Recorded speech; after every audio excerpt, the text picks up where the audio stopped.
Oh, hi, Yumi. Hi. Oh, hi, Yumi. Oh, hi, Yumi. Hi, Oh, darlings. hi, Hi, babes. Yumi. Oh, my left hand's missing.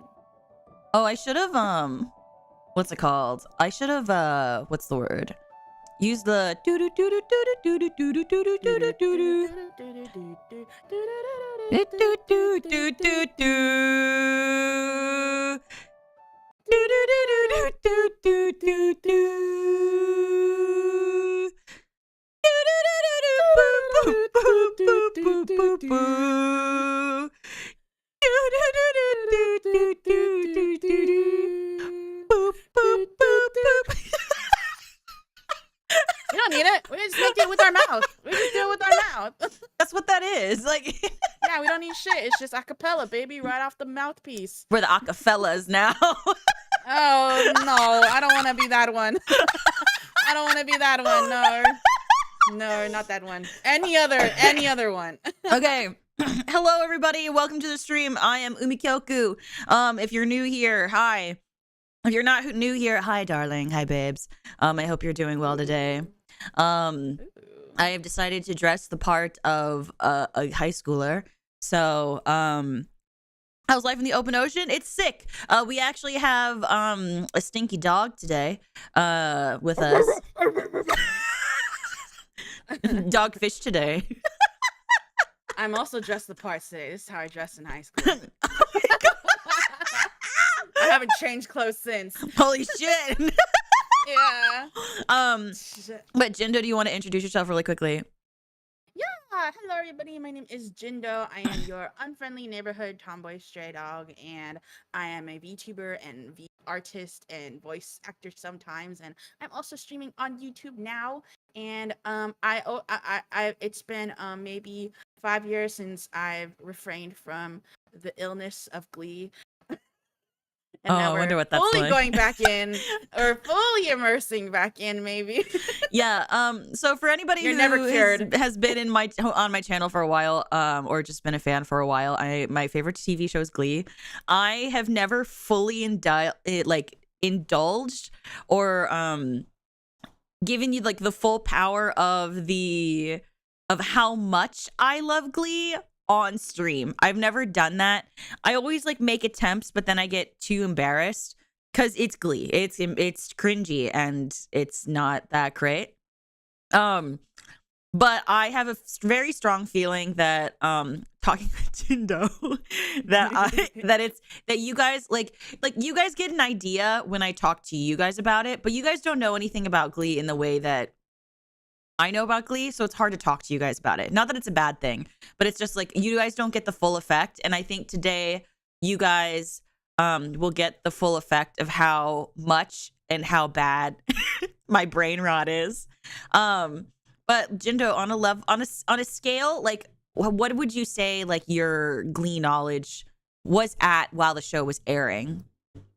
Okay, that was a joke. I never got cured of Glee. That was a joke. But when I was in it, I was in like probably 90%. 90%. Whoa. When I was in it, but that was like season 2, season 3, and then from there it gets progressively like less and less. Okay. Because I was in it when they first introduced Darren, and then it just kept getting worse. Well, that's because the show was bad. The show got worse. Yeah. So, like, I get that. No, I think that I've always been at like a solid like 95 because, well, Jesus. because the thing is, like, the extra 5% is like stuff I didn't care about. You know? Oh, well, I guess that's kind of applicable because I feel like I was like my passion was at 100. I mean, I told you that was the first time I learned how to sell things on the internet and make my own merchandise. So real, right? And you like, learned how to market just to yourself. Exactly, just to go to fund myself to go to the fucking concert tour. Yeah. No, But like as far as knowledge knows, I don't think I'm at 100%, but the passion. Yeah, no, I get that. Literally, like when I was a young boy. They should have sang that instead of sing. That would have been so fucking funny. I would have loved to see them do that at regionals. But yeah, no, like I mean, like I know a good amount about Glee to a really unhealthy extent. Mm-hmm.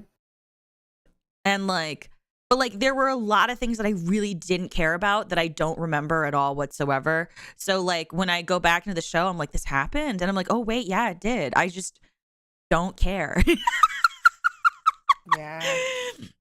So then we'll start with simple questions, and then let it like, and if anybody in the chat has a question about an opinion we have on Glee, please feel free to ask. I know that you guys probably know for me, but if you have questions for Jindo, please ask. I think I'm gonna stop tracking my arms Why? because they're like glitching all over the place. Also, babe, your cursor's on the screen. I can see it. Whoop! Yeah, there's no way to take that off. Yeah, no, I shove mine to the side so that way you can't see it. But okay, so what is your favorite episode for each season that you watched? Favorite episode? My favorite episode Per for season. season 2 is, oh fuck, I don't know the fucking episode by episode. Hold on, let me look up. You don't? Wikipedia. I can literally. There's a video, dead ass. There's a video of me on YouTube. Well, okay, a friend of mine actually. Hold up, before I get in trouble. A friend of yours. Yeah. There's a video of a friend of mine naming every single episode of Glee in order in like 2 to 5 minutes or something like that. That's crazy. Yeah, because I'm gonna look through these names and then vividly remember. I'm gonna look up the titles, and then remember, and then tell you. Okay, let me know if you need help remembering because the title doesn't make sense. Season 4, or not season 4. For me, season 1, laryngitis. Laryngitis or preggers. You're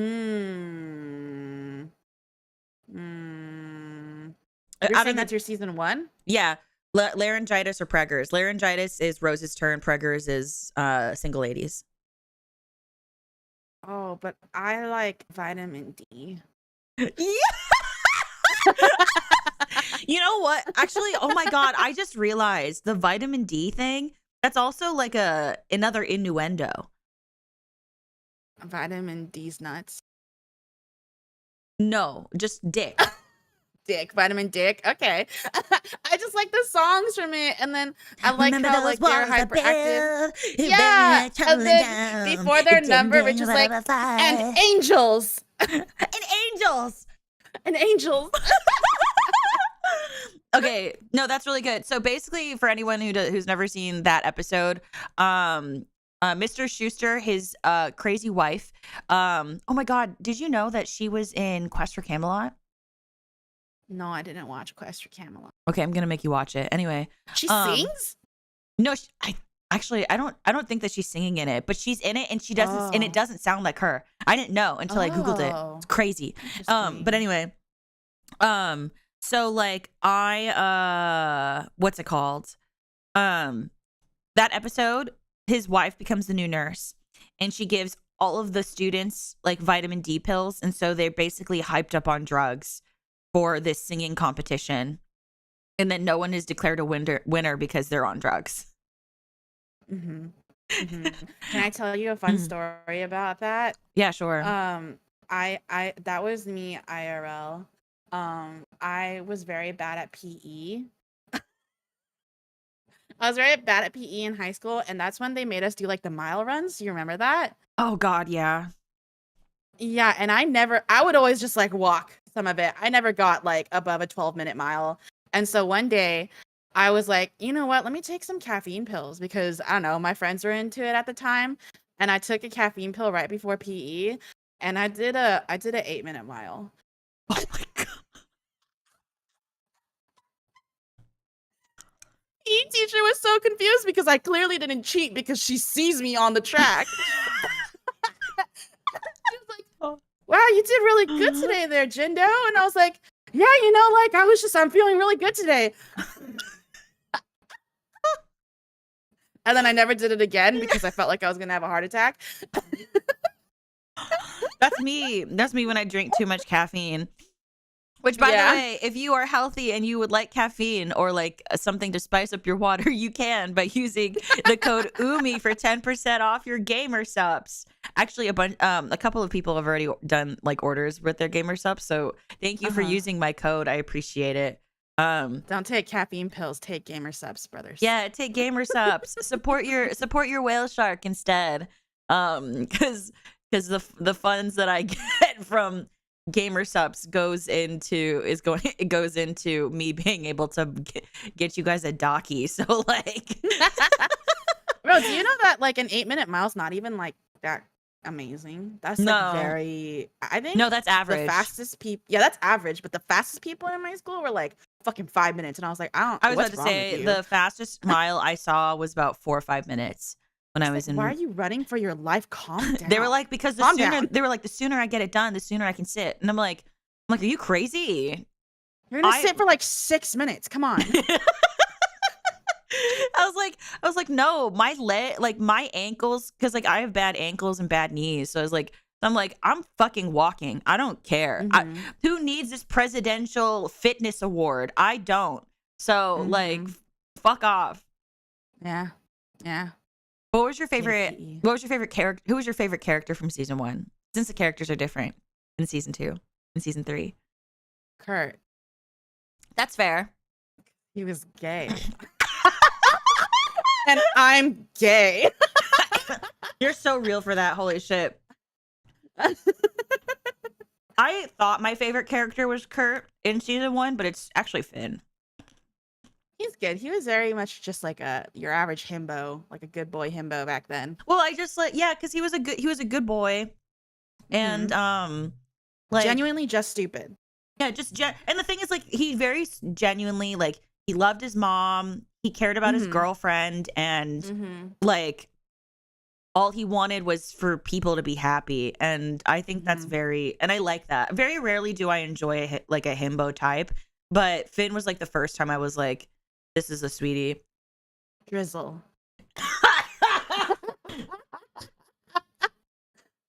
Also, yeah, no BGM, because I was trying to decide if I wanted to use, because like just in case I want to play like some kind of Glee thing, I don't want the BGM, and it's gonna get irritating to turn off and turn back on and then turn back off, and I'm just gonna forget. Are they uncomfortable with just our raw voices? They don't want just like, yeah, it's too intimate. Ew. Do you not like that? How about? Oh, they're fine with that. If they do, it's the sniffing. If they do the orange thing, they get a mic lick. So the orange thing. So if they do orange thing, mic lick, and then it's like a blue thing to get an ada. Oh. Yeah. So you just gave them one for free. Oh, my bad. It's not my stream though. They didn't get one from you. That's true. But I think my favorite character is Finn, and then I think everybody's favorite character. But for season 1, yeah. Season 2, oh my god, I was gonna say no one's going to guess that my favorite character was Blaine Anderson. Blaine Anderson? No. Blaine Warbler. Well, yeah, he's not Blaine Anderson. He's not Blaine Anderson yet.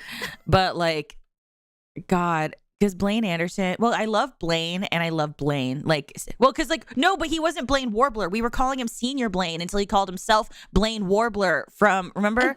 Because he was remember he was Senior Blaine, and then when Blame It on the, I was one of those bitches that called it Blame It on the Alcohol. Yeah. And then when Blame It on the Alcohol came out, when Rachel goes, Blaine Warbler. I'm gonna rock your world. Season 2 had so many good episodes, dude. I know, like, as a cleaner, you gotta be all about Never Been Kissed, but like, I really liked Blame It on the Alcohol. My favorite. Okay, I get like, okay, like, yeah, sure, you have to like Never Been Kissed. That's the episode that Kurt and Blaine met in, but like, I think Silly Love Songs is fucking peak. Like, oh, that was cute too. Because like Blaine admits that he likes Kurt like that, but he doesn't want to ruin the relationship that he has to Kurt because Kurt matters to him that much. And like, and like I think it's really sweet because he's like, it's the first time that Kurt is really cared about in that way, and like and Kurt is being valued and like all that kind of stuff. So I was like, oh my god, I love this. Also because it shows like Blaine is not as cool as he seems from all the other episodes. Because I mean, like, well, he wasn't really cool. He was singing at theme parks, but like, Yeah. in the Kings Island Christmas Spectacular. Oh, that was their first Christmas duet. I know. I quote that every year. Baby, it's cold outside. Literally, like when he drops, I love quoting that scene. And he is like, he's like, my favorite is when he goes, I'm actually Marley's ghost, and I'm here to tell you to stop studying so hard. Like, it's so goofy. Yeah, he thinks he's so smooth. I know, but like when I was young, I ate that shit up. I was like, oh my god, what a loser! I love him. Like, I loved it. Yeah. But then like in Silly Love Songs, you see that he's like a person. He's not actually that cool. So He's got flaws. Yeah. Or like he fell in love with someone from The Gap, so I know. And then he was like, he was like, if you and I dated, I'd get arrested because you're underage. And then Blaine is like staring at him like, I mean, if he and him dated, he'd get a discount at The Gap. That's what he said. That's what he was focused on. He said if he and I got married, Gap would give me a 50% discount. I think season 2 also had like the Britney Spears episode, which is really good because it also introduced. Well, they had two. I was gonna say they had. Ew. You don't like Carl? I think he's such a loser. What? He was so. I got so mad. I got so mad at Emma because like I was like, this man is gorgeous. He cares about you. He loves you. He would never cheat on you or do anything wrong. Oh yeah. And he's a dentist. And you left him for Wilshire. Money. No, but I just thought I thought all the adults should have been alone, except maybe Holly Holiday. I thought all of them should be alone. I was like, Mr. Schuster, you don't deserve love. Emma Pillsbury, you do not deserve love. Like, I mean, Bert and Carol deserved each other. Oh, that's different. I don't see that. I see them as separate from the like McKinley staff adults because they're actually enjoyable. Like, I actually like them. Yeah. I don't know anybody who doesn't like Carol and doesn't like Bert. Like, they're so good. Because like Bert. Oh, Fert or Bert? No, it's Bert.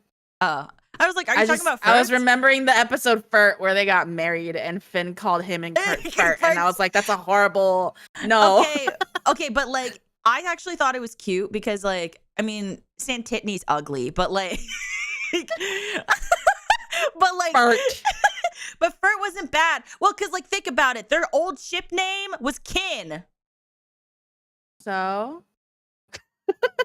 Because like, that was how like the way that I used to separate them. I was like, okay, if you're talking about them like shipping as a family, like they're just brothers, you're saying Fert. But if you ship them romantically, you say Kin because they're brothers and you're shipping them romantically. Oh, get it? I know some people use Hudmul too. Hudmul. I think that's ugly. I'm so sorry. Like, it's not a fart. I think Fert and Hudmul are ugly. So it's like, I can't. I'd rather say Fert because it was on the show. Hudmul. Said many things wrong on the show. Yeah. I mean, like, what else? What else did they say wrong on the show? You know who said something real wrong on the show? What? Finn, when he decided to sing "Girls Just Want to Have Fun" to a girl who just to a lesbian girl who just got outed to the whole school. He outed her. Exactly. That's what I'm saying. But that slap though. She's like, you told everyone. The whole school's gonna know now. And he's like, what? And then Rachel's just like, he's just telling me that you sing really good. And she's like, no. Just fucking slap across the face. My favorite too is that the director played dirty because he was like, I want you to slap Corey. Did you not know that? I mean, I think I heard about it, but like, okay, so the director was like, I want you to slap Corey, but we're not going to tell him it's going to happen. And so that was his raw ass reaction on TV. Oh my God. That's so sad. I'm sure he can like take a slap, but like still. Oh yeah. I mean, everyone loves Naya, so like it would be hard to. Nah, Leah didn't love 9. Oh, I forget it. They had so much drama, bro. I like, remember all the stories about being on an airplane and the behind the scenes of the tour. dude, like I just focus on their whole relationship sends me into the fucking roof. It's why like we didn't get a duet with them until So Emotional. But that duet slapped though. It's my favorite. It's so emotional, baby. And then fucking Kurt is texting Chandler that episode, and then Blaine is like looking absolutely rotted and gutted watching Kurt text somebody, not him. Like, which was so obvious. I would have just been like, what are you doing? Like, who are you talking to? You aren't talking to me. You also aren't sitting next to me. What the fuck? Like, I would have been like that. That fucking bitch ass boy. Like, hello. You know? But what's your favorite episode in season 2 though? Never Been Kissed. Is it really? Yeah, I mean, I have to be loyal. Okay, I am loyal too, and my favorite episode is Silly Love Songs. I mean, I do have to say that's the one I watched the most. Do you like the original song? Remember vividly. No. No, really? You don't like that episode? Hold on, let me see. That's the episode they got together. Oh, when his bird dies. Yeah. Hey, what's that? I'm decorating Pavarotti's casket. We'll finish up. I've a few songs for our number, and we should practice. Oh, do tell. No. Candles. I like Never Been Kissed more. Candles by Hey Monday. Wow, you're usually so top 40. Oh my God. Whoa. Sorry. Excuse me.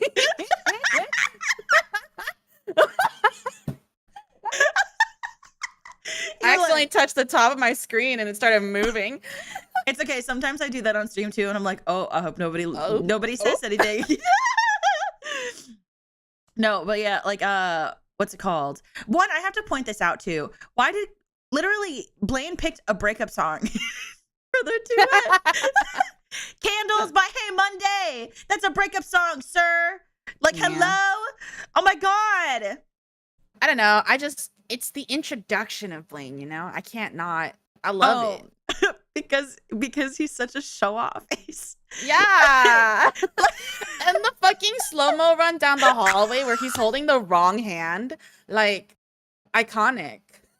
I think it's so and Kurt asking them if they're all gay because they're in the Glee Club, and the Glee Clubs is like the Warblers are like rock stars, and I just think it's so awful because he's not awful in a bad way, just like awful positive, because it's like he's like my name's Blaine, Kurt, and then he's like, so like the Glee Club is popular, the Warblers are like rock stars, and then he goes, now if you'll referring to himself. I know, referring to himself. What kind of loser? I mean, it was very like Darren Harry Potter core. Oh yeah, no, I mean, don't get me wrong. I also think Darren is a tool, but like he also thinks that of himself. So it's like, I mean, like, I mean, that's why Harry Potter was so good, because like when they were like hotties, nerds, and tools, he always points to himself because he is, and I'm glad he's self-aware. Like him being a bit cheeky. Yeah, I also agree. When I enjoy him. Cheeky and just massive fuckboys. I enjoy them very much. And dude, before that episode, they released just that segment of him singing Teenage Dream like early, and I watched it over and over and over again. And my first thought was like, why'd they shave his head? And then my second thought was, yippee! Because that was because what's it called? Do you remember? I don't know if you were following him on Twitter at the time, but like what's it called? He auditioned for Finn with that hair. And then he cut it because his agent said, I got you an audition. You just have to cut your hair. And he was like, sure. And so he cut his hair and got the part. He could not be a jock.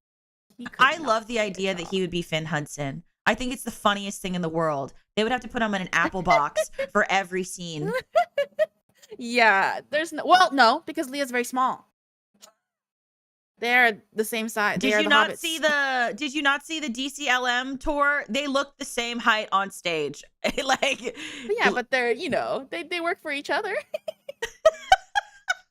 What's he gonna be? Not wearing heels. But he wouldn't be a football player. He'd be a fucking point guard, like in Doesn't basketball. even look like a football player. I know. They would have to change the sport. That's what I'm saying. He would have to be the point guard in basketball. Yeah. Like, he's so small. And when you meet him in person, like, if you, not, I don't think any of you guys have met Darren Chris chat, but like, he's tiny. The man is small. He is a small guy. That is a small man. And Short like, king. and like, he looks great. And he like, don't like, it's not like a negative thing that he's small, but it's just like, that is a small man. So like, what's it called? It just wasn't going to be the same show. No, it wasn't. No Ryan Murphy put him in way. his pocket and said, I'll save you for later. Literally. And he's forever in Ryan Murphy's pocket. That man loves him. He does. I mean, that's why we got the assassination of Gianni Versace, which is like uncomfortably attractive Darren Chris. I know. I'm so upset about it. I'm never gonna get over it. Like, if you guys enjoy like serial killer like television or true crime, American Crime Story, the assassination of Gianni Versace, Darren Criss is in it. He plays the serial killer Andrew Cunanan, and we're not saying serial killers are hot. We're saying Darren Criss is hot, but he looks so good in that show. Darren Criss is the hottest he's ever been in that show, portraying a fucking serial killer, and it's awful. It's awful because the thing is, the show came out during a time when a lot of hybristophiliacs were like really into like oh my god, Jeffrey Dahmer is so hot. Like all that kind of stuff. Oh shit, hi Mie. We're talking about hot. We're not saying that serial killers are hot. We're not. We're actually saying they're not hot. Yes. Okay. Hold on a second. Hi Mie. How was your stream? How was it? Hello everybody. Okay, so hello everybody. I'm Kyoku. I'm a yandere whale shark, voice actress and singer, here to help you find your peace within the current of the ocean. Today we're talking about the hit television show Glee, which aired on Fox from 2009 to 2015. And what's it called? We were just talking about Darren Criss, the actor. He's also in Glee, but he also is in the television show The Assassination of Gianni Versace, and we were saying how Darren Criss is very attractive in the show, but it's weird to say that because he plays the serial killer, and it was around the time that people were like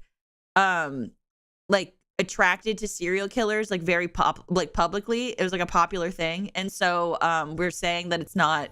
Don't be attracted to serial killers. The actors are fine. Just not don't fantasize about serial killers. Like I do agree that it's bad to like romanticize and like I don't know, like glamorify like serial killer stories. Like when we tell stories about serial killers, we should very much say this is a bad person who did bad things. Oh yeah. But I feel like a lot of them are like, let's delve into their mindset and see actually how we can sympathize with them. And it's like, no, let's not do that. But like Darren was very hot in that role. I was gonna say, and he won a lot of awards for it. So like it was very well deserved. Personally. Yeah. Also, Jindo, introduce yourself really quickly. Hello, Raiders. My name is Jindo. I am a VTuber and artist and voice actor. And I didn't say my tagline, which is I'm your unfriendly neighborhood tomboy stray dog. And I also stream on YouTube. And welcome in. Yeah, there you go. Yeah. Yeah, so that's what we're talking about. Can you bark? Me? Yeah. I do not bark. That's what chat does. Yeah, that's not me. Oh, you're on the other side. Yeah. Dude, when I was building this model with my friend, I was like, okay, I need a collar. And he kept showing me collars. I'm like, no, I need one with a leash. Oh my god, Jindo.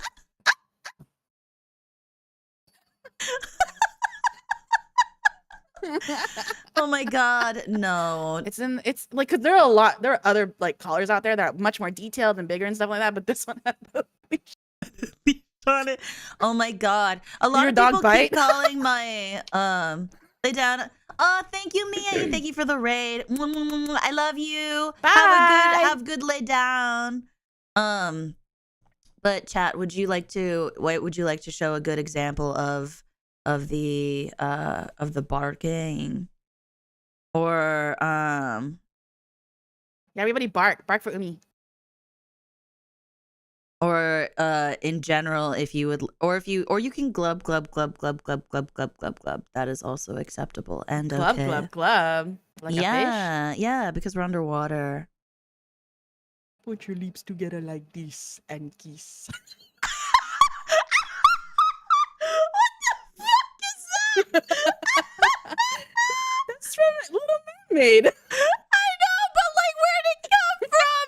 Where I did just was thinking, when you said glub glub, I was like fish, and then my brain went flounder from Little Mermaid. that's why I was like, I know exactly where it's from, but I was like, where did we get to there? Yeah, I have a really good impression of a character in The Little Mermaid. Do you want to hear it? Okay.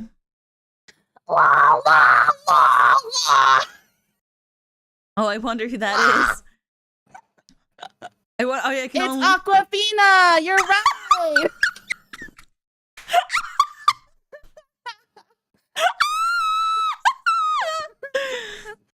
I feel like if Glee was made in modern day, Aquafina would be in it. Oh God. You know that she would though. They got Gwyneth Paltrow in there. You know? No, because Glee only has 2 Asians, and they don't let others, unless she wants to be another Chang and appear for like 2 episodes. I was gonna say, what do you mean? She'd be Tina Cohen Chang's like lost cousin. Or she'd be like the waitress at the place that serves panda hair tea. And she has like a 2-episode arc, and that's it, and she goes away. Yeah, exactly. Yeah, that'd then be her she whole does- part. She does a song from Hamilton. I was just about to say that. I was about to be like, she's gonna say her song is gonna be "You'll Be Back," and that's what she sings to the people who leave her restaurant. And that's why It's gotta be a rap song. She's a rapper. No, I think it'd be funny. Raps. No, I think it'd be funnier because like people would be expecting a rap, but they'd give her beat "You'll Be Back," and they should be like, I don't know how to do this, and be like, just make it funny. And then we know that it's bad. So it's like she's like, "You'll be back," and then like they have to go back, and that's why they always go to that place with. That's why Tina Cohen Chang and Mike's mom have to go to that restaurant all the time for Asian salad. Asian salad. Yeah, because it got chicken feet in it. That's what they call it. Yeah. I think we need to go to Asian couples counseling. Why does it always have to be Asian?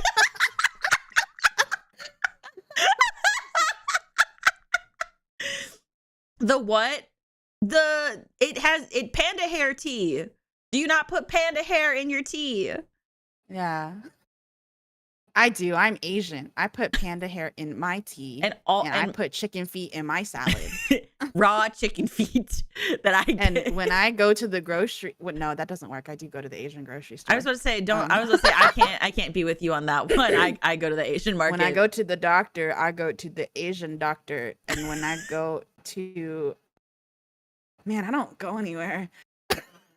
Yeah. Is this real dialogue? Yeah, it is. Literally, the whole scene is it's like Mike Chang and Tina Cohen Chang. They're dating, and Tina is complaining about how she wants to win a competition to go to Breadsticks, which is basically an Olive Garden, or like a knockoff Italian restaurant. And she was like, I'm tired of going to dim sum with Mike's mom. And he's like, but we always go to dim sum with my mom. Dim sum with my mom. And she was like, yeah, but I want to have a normal dinner where a salad doesn't have chicken feet in it. Well, she didn't really say that, but like that's basically it. And then and the tea has panda hair. And like and then like they've been fighting a lot. So bad. Yeah. And then Mike's like, Mike is like, we've been fighting a lot. We need to go to Asian couples counseling.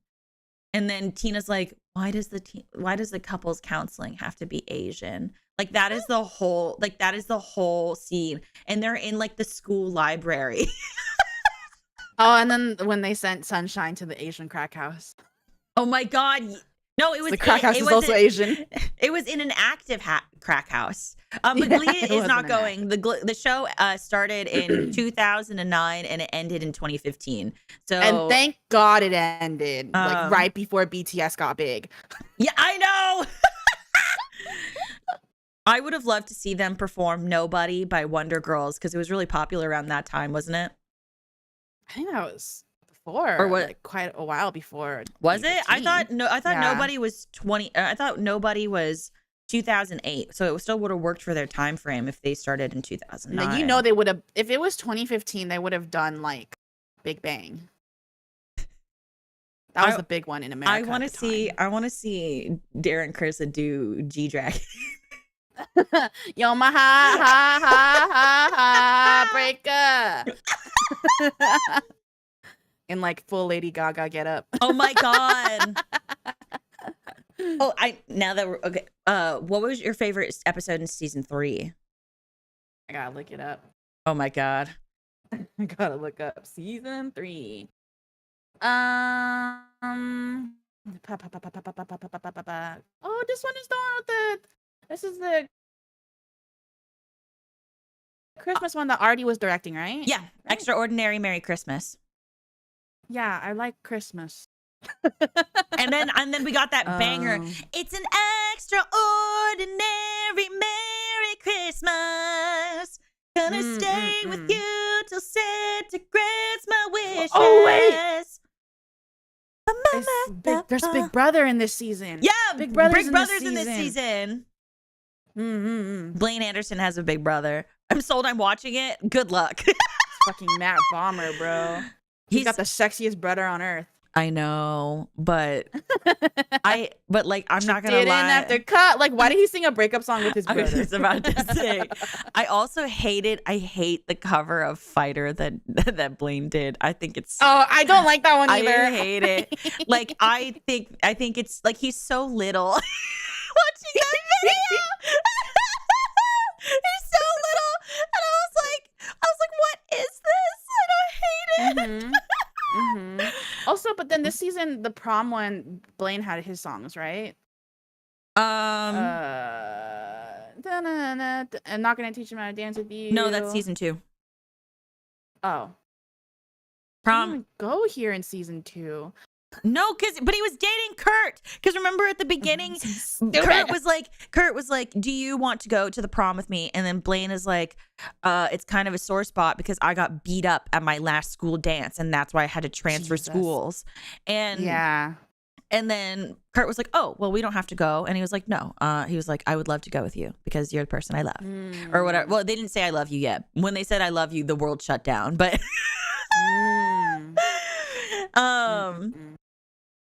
got to experience Asian couples counseling. I'm going to be real and say that the Asian couples counseling couple was the most stable on the show out of all of them. Because they just simply didn't care about them and exploring. I'm glad that they didn't care. Well, for Brevins was pretty stable until Ryan Murphy got bored. That was I don't know. I feel like they got together from like strange circumstances, and I don't know. I just feel like he didn't care at all about the Asian people, and that's why. Oh well, yeah. I mean, like he still cared about for Brevins to an extent. I think that the Asian couples, like the Asian couples thing is like they got together because they wanted to give Artie a storyline. Like that was what that was. Because like remember how Artie was like, I'm upset and I want her back, and then Tina was like, no, you're a shit boyfriend. Yeah. So dude, this season was the one that had Mike's episode, which pissed me the fuck off. Asian F. It pissed me off. I was so pissed off because I was like, why are you getting a story before Tina? Get the fuck out of here. No, I think I was so mad. Pissed. I was like who? Also, I need to point this out too, because like he had that song with his duet with Tina, and he couldn't sing for ass, and then all of a sudden he can sing in season 3. A year's worth of singing lessons doesn't make you suddenly that good. Like what the fuck is that? Fucking made me angry. I was like, this is inaccurate. This is obviously not real. And I'm like so invested. Like obviously, of course, it's not real, Umi. It's a fucking TV show. Like Asian abs, oh yeah. Some Kiyomoras love Asian abs. Mr. Michael Chang. You know, to be honest, like I liked him. I thought he was hot when he showed up in Glee, but in general, like now, like I'm not attracted to him. I'm not an abs person, so I've told you guys that. It's not even his abs. I'm just not attracted. And also, I've seen him in other stuff, and I'm like, I don't know why, but I can't take your acting seriously. I don't know if it's because you were on Glee. I don't think it's because of that. Something about your acting is very cheesy.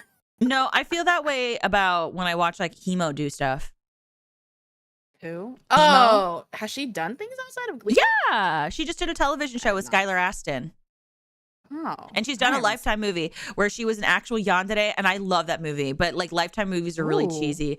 I will make you watch it one day. It's so she's like she's so good in it. She's like a stalker and she's like crazy. I love it. Watch that one movie. Grant Gustin. Darren. What? Oh, I was gonna say Grant Gustin was also in a Lifetime movie that I was also really obsessed with, and he was the victim of a yandere. Well, he's not the Flash anymore. It's over. He's got a kid now. I thought it was so funny that he was the Flash, and then what's her name was Supergirl, and they had the crossover episode with Darren, and it was really cute. I know. And then like you have like the original Tom Collins, and then you have Mr. People were like, "Wow, they can sing really well." I'm like, because they're fucking Broadway people. I was so mad.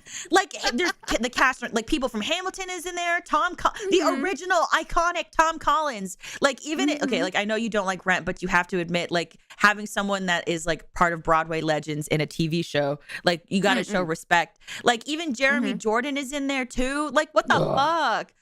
Yeah, he's in Great Gatsby right now. He's on Broadway. Sorry, I watched Has Been Hotel. Darren's in an episode of Has Been Hotel. I know, but Jeremy Jordan. Okay, well, all I cared about was Darren. Like Bree told me, and I was like, his "Oh my God, song is the worst song." I don't care. Who's Tom Collins? You watch the whole thing? No, I've never seen Has Been Hotel. I was supposed to watch it. Music is so good. I was supposed to watch it with my friend Ollie, but then like we couldn't find a time, so like we haven't done it yet. So many Broadway people in it. It's so good. So I told her I would watch it, so I'm waiting. But Tom Collins, he is a character in the Broadway show Rent. Yes. So which character is he? The main guy? No, he's the one that was dating Angel. Rock. Oh, he had. Yeah, he's the one who goes, "Live in my house. I'll be your shelter. Just pay me back with 1,000 kisses. Be my lover." Can I be real? The guy who plays the main character, I hate his voice. Oh wait, we have a raid. Hi, raiders. Ruby Raid, hello. My tummy hurts, so I lay down. But I love you. I love you. I love you, Blaze. I hope your tummy gets better. Bye, baby. You're so strong. Yeah, strong, Blaze, strong. But hello, Raiders. Hello, everybody. I'm Kyoku. I'm a yandere whale shark, voice actress and singer, here to help you find your peace within the current of the ocean. Today we're talking about the television show Glee, which aired from 2009 to 2015. It is a show that I absolutely have a lot of brain rot over, and I know way too much about. And here's my friend Jindo. Jindo, you can introduce yourself. Hi, Raiders. I'm Jindo. I'm your unfriendly neighborhood tomboy, and I'm a VTuber and artist and singer and voice person too. And I also stream on YouTube, and I also know a lot about Glee, but not as much as Yumi. But I know a lot.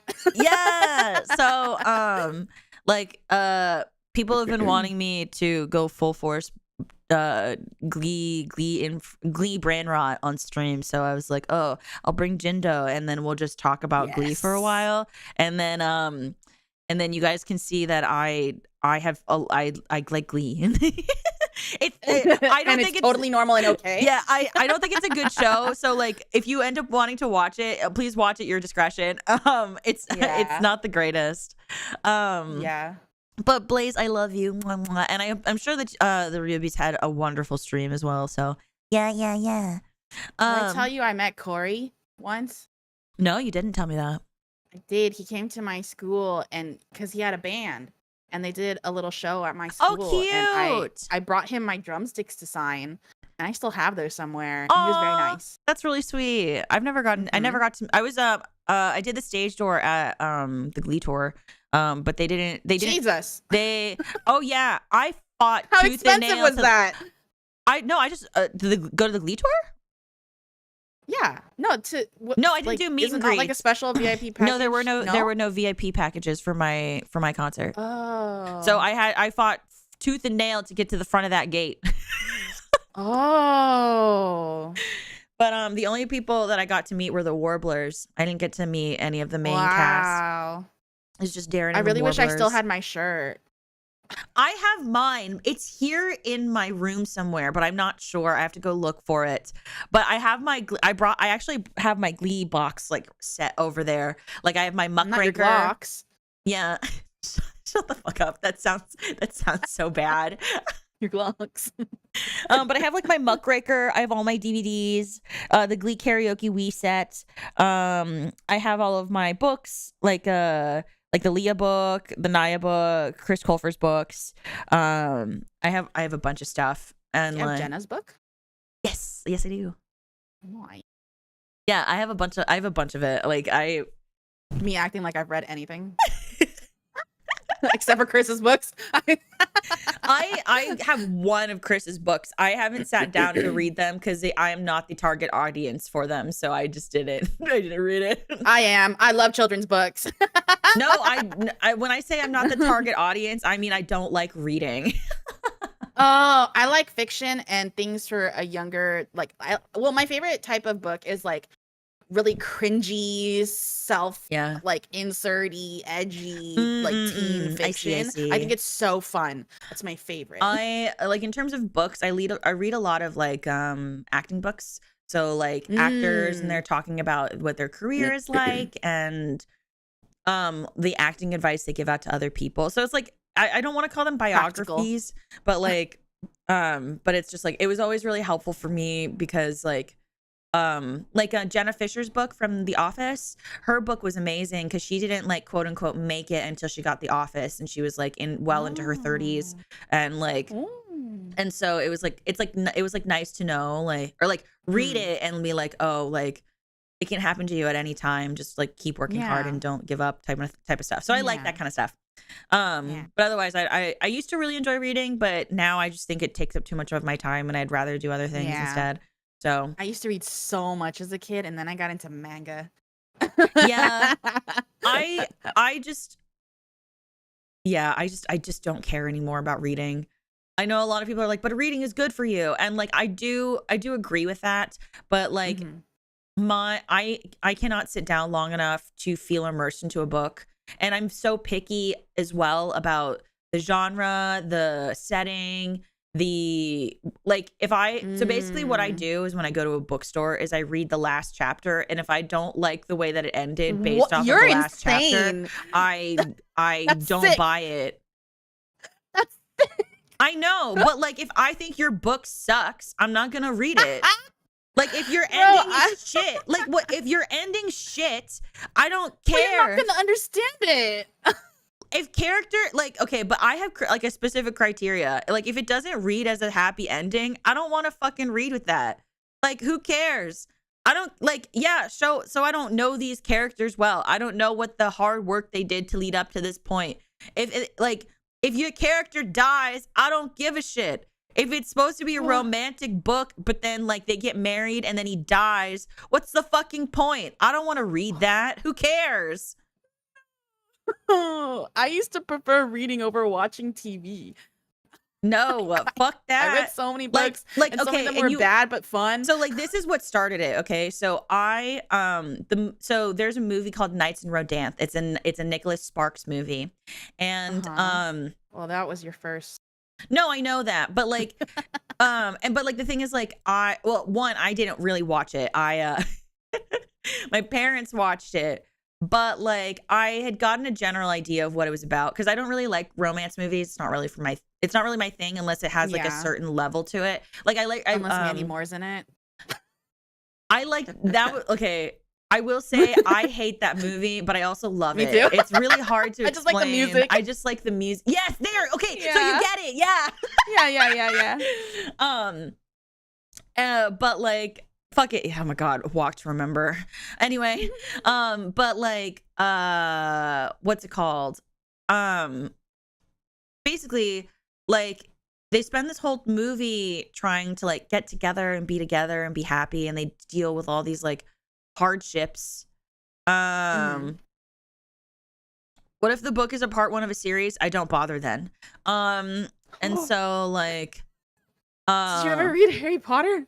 no, I watched a Harry Potter musical. You think I give a shit about the You books at that watched point? a Harry Potter musical without reading Harry Potter? Okay, let me rephrase. I read the first book, and then I had a when I was a kid, I had a best friend who was very obsessed with Harry Potter. She lived across the street from me, and we would play pretend Harry Potter, and then if I didn't read it fast enough, she would just update me on everything that happened.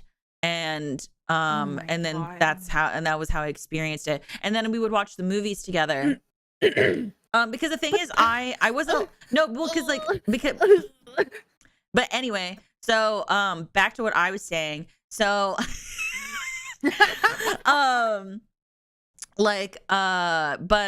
basically, also I should say that too, I had to do a lot of the Harry Potter stuff in secret because I wasn't allowed to consume Harry Potter.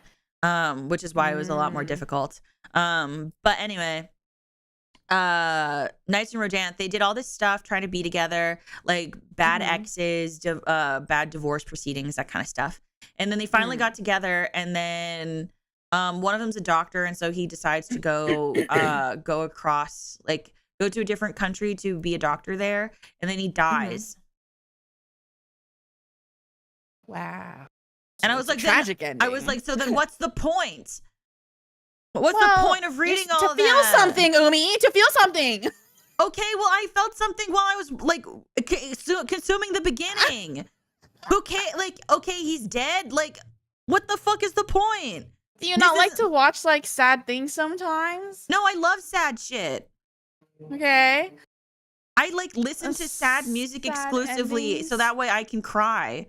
Yeah, but sad endings in like movies and TV? No, I think that's stupid. Oh. Did you not watch BoJack Horseman? No, I can't. I don't handle death well. Oh, I love to feel that type of horribleness. And then I'm like, to give you not that bad. To give you like a gauge, I didn't watch the quarterback episode until about 8 months ago.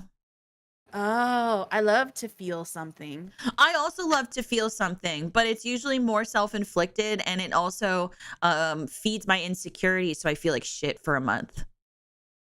But that's what bad endings do sometimes.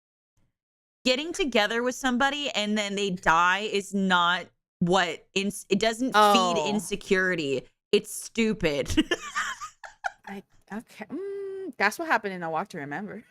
Yeah, and did you hear me say that? But that was the whole setup. She was like, "Don't fall in love with me. Also, the thing is, too, we knew she was gonna die. That's the difference. That's true. We knew. True. She said it the whole movie. She told him. That's true. What is his name? Logan. We can't be together. I'ma die. And he was like, "No, I love you." Like, that was the whole movie. Then he became a pastor. I know I'm really aggressive about this. If you guys like that kind of stuff, I love that for you. But I can't. I don't remember why we were talking about this. Oh shit! I also don't remember. How did we get here? Because I love reading books. Because I used to love reading books, and because you read the end of the book. Okay. Oh yeah. I love to read books. Yeah. Oh yeah, because we were talking about the Glee cast books. Oh. Yeah. Yeah. Okay. I see it. Now I'm there. How did you feel about the end of the game that I talk about all the time that you never play on stream? You play a game not on stream? I play like games on like not on stream, but I usually don't. Hold on, I have to. Are you talking about Red Dead? Red Dead. I'm gonna be honest. I've never like finished Red Dead, and I've mostly just fucked around in that game, and that's why I like it. I really want to play. There's an MMO version of Red Dead. and people fucking LARP in it, like as cowboys and stuff. What's And the I really dumbest want to do that, romantic but I moving can't. ending ever, and why does it remember me? Is that the one about the Twin Towers? Is that the one about the 9/11 with Robert There's a Pattinson romance in it? movie about 9/11. Isn't that it? Hold on. That sounds awful. Yeah, it is. Why would they make a Okay, romance movie? so in the it's setting of about Robert 9/11? Pattinson. It's Robert Pattinson, and they like have Why was this he in it? entire. They have this. I don't remember what most of it is, but basically, what happens is like I don't know. They have like this. I don't remember anything about it. But then like Robert Pattinson, like they and this girl, they like confess to each other. They sleep together, and then What? He goes to work the um next day and he works at the Twin Towers. yeah. Oh my Yeah, that's basically what goodness. happens. And then he dies. Yeah, I was What pissed. the fuck? I remember it so That's vividly too. awful. Why would they That's make that movie? Oh, awful. trust. This was like in 2009, 2010. Like I don't understand why this movie was made, but like I remember it did decently well in the box office too. Like no one was expecting it. No. And like I don't watch this movie. And like I like what's it called? My mom, I watched with my mom because like my dad would go on business trips a lot, so we would watch a lot of movies together, and we were getting really into like Sisterhood of Traveling Pants, and like we would just go to Blockbuster together, we would rent a movie, and we decided to rent this because my sister was into Twilight or something. And so we were like, okay. And so we rented it, and then we like walked away from the movie and we went, we have to return it now. Did that happen? Yeah, we like, well, I remember we walked away from it, and my mom and I were like, that was a movie. Bro, speaking of 9/11, which is a crazy thing to say. That's a weird with my segue. mouth. Hold on a second. I had this like dream once where someone, I think it was like in Japan, opened up a themed cafe. What? It was a dream that they opened up a 9/11 themed cafe and they called it 9/11. That's awful. I know. That's so awful. Why did you But I dream think, that? like, I don't know. But I was like, because I've seen a lot of like, because when I was in Japan, there's a lot of like themed cafes that have like a bunch of like knickknacks and like memorabilia and stuff like that. And I was like, it was just like full of like little figures and like pictures on the walls. Honestly, though, and I was like, like, what the hell? I mean, like, very genuinely, I feel like that something like that would exist in modern day because they would think that it's like a memoriam, but it's not. It's just offensive. Yeah. Yeah. It has the same amount of energy as the Shooting Stars episode in Glee. Oh my god. Unbelievable. Okay, so that was crazy. So in Shooting Stars episode of Glee, it's I actually hold on, chat, before we talk about it. Before we talk about it, I want you guys to guess. What is the shoot? Don't Google it either. If you Googled it, you're a cheater. I want you to guess what Shooting Star was about in Glee season 4, episode 18. I'm trying to remember who directed it. I used to know what every episode, I remember the songs in it. I remember it was Your Song, the Elton John song, More Than Words, and then there was another one. From the name, I'm gonna say heroin. Good guess. That is a really good guess. Yeah, there we go. Mr. It's Clobbering Time. Yeah, yep. That's exactly what it was. They thought it was a good idea to make this an episode. Like, okay, so basically, like, one of the students, she, what's it called? I don't even remember the reason. She brought it from home for some reason. So, like, and then, so like, basically, one of the cheerleaders, brought stole a gun from her dad and brought it to school because she was afraid of like what the world was going to be like out once she graduated. So she brought it to protect herself. But because she didn't know how to use the gun, a shot went off in the school. She didn't kill anybody, but it made everybody scared. And so, like... And Sue took the fall for her. Yeah, and then Sue Sylvester, the cheerleading coach, decided to announce and, like, say that the gun belonged to her to protect the student. And then she got fired. But Mr. Schuster is convinced... Like, he's like, it can't be Sue. And then she's like, no, it was me, Will. And so she accepts being fired. What's it called? She accepts being fired from it. Oh my God. And remember, that was also the catfish episode. Yeah. Oh my God. Hold up. That episode was loaded. Hold on a second. Because I was trying to remember the ending. And it was because, and then Ryder shows up, and then what's-her-fuck doesn't show up because he was being catfished. Yeah. And he texts her in the middle of the shooting, and then, like, Unique's phone goes off. Or something like that. Yeah.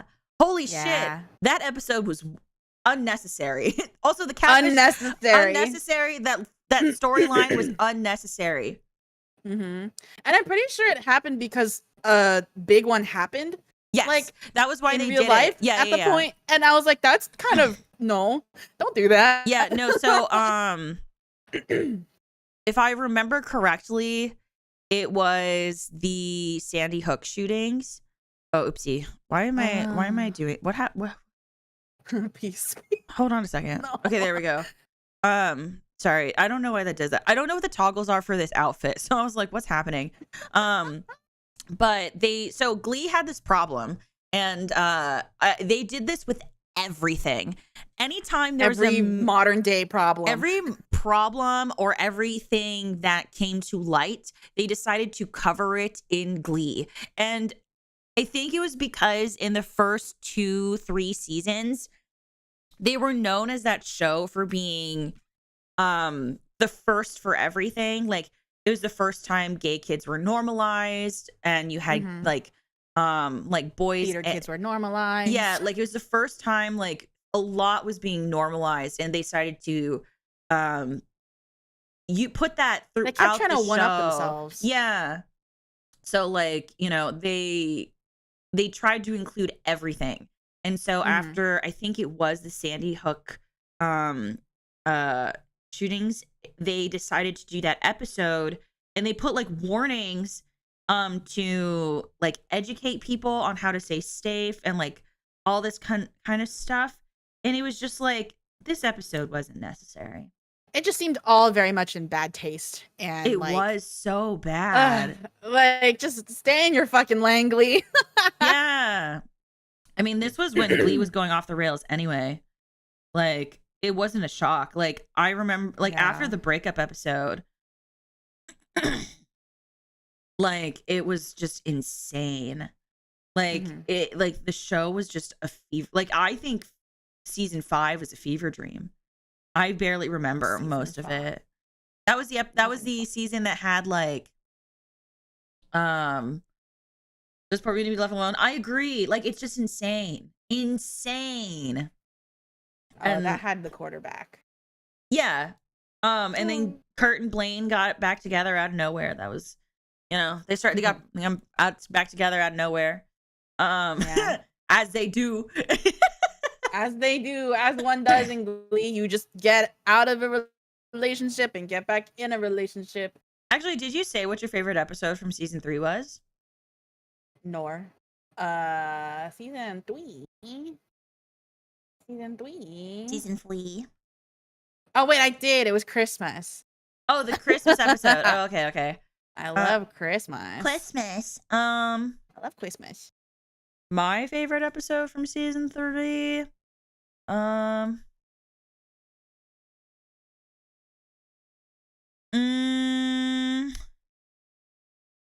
not. Season 3 of Glee. I'm trying to think. What would I say is my is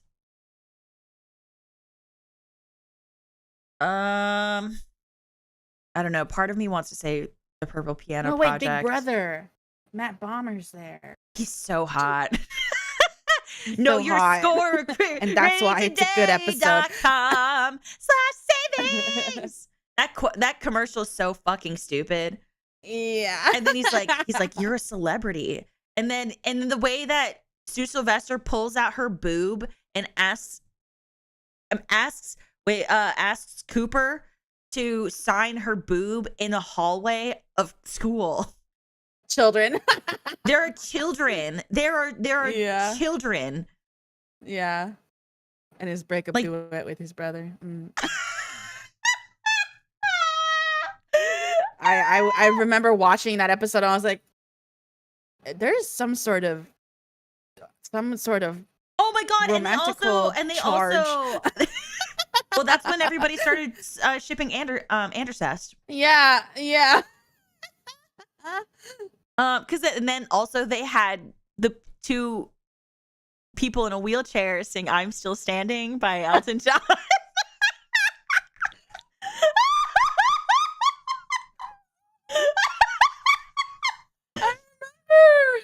And then he already got a crush on her, and I'm like, dog, you just crush on anybody in a wheelchair?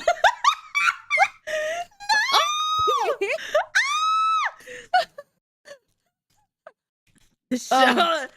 This is what I mean. This is why when I tell people don't watch Glee, it would not hold up today. I'll piss you off.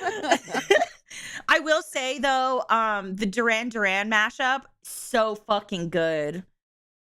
Hungry like that? the wolf. Hungry like a wolf. Don't make a sound.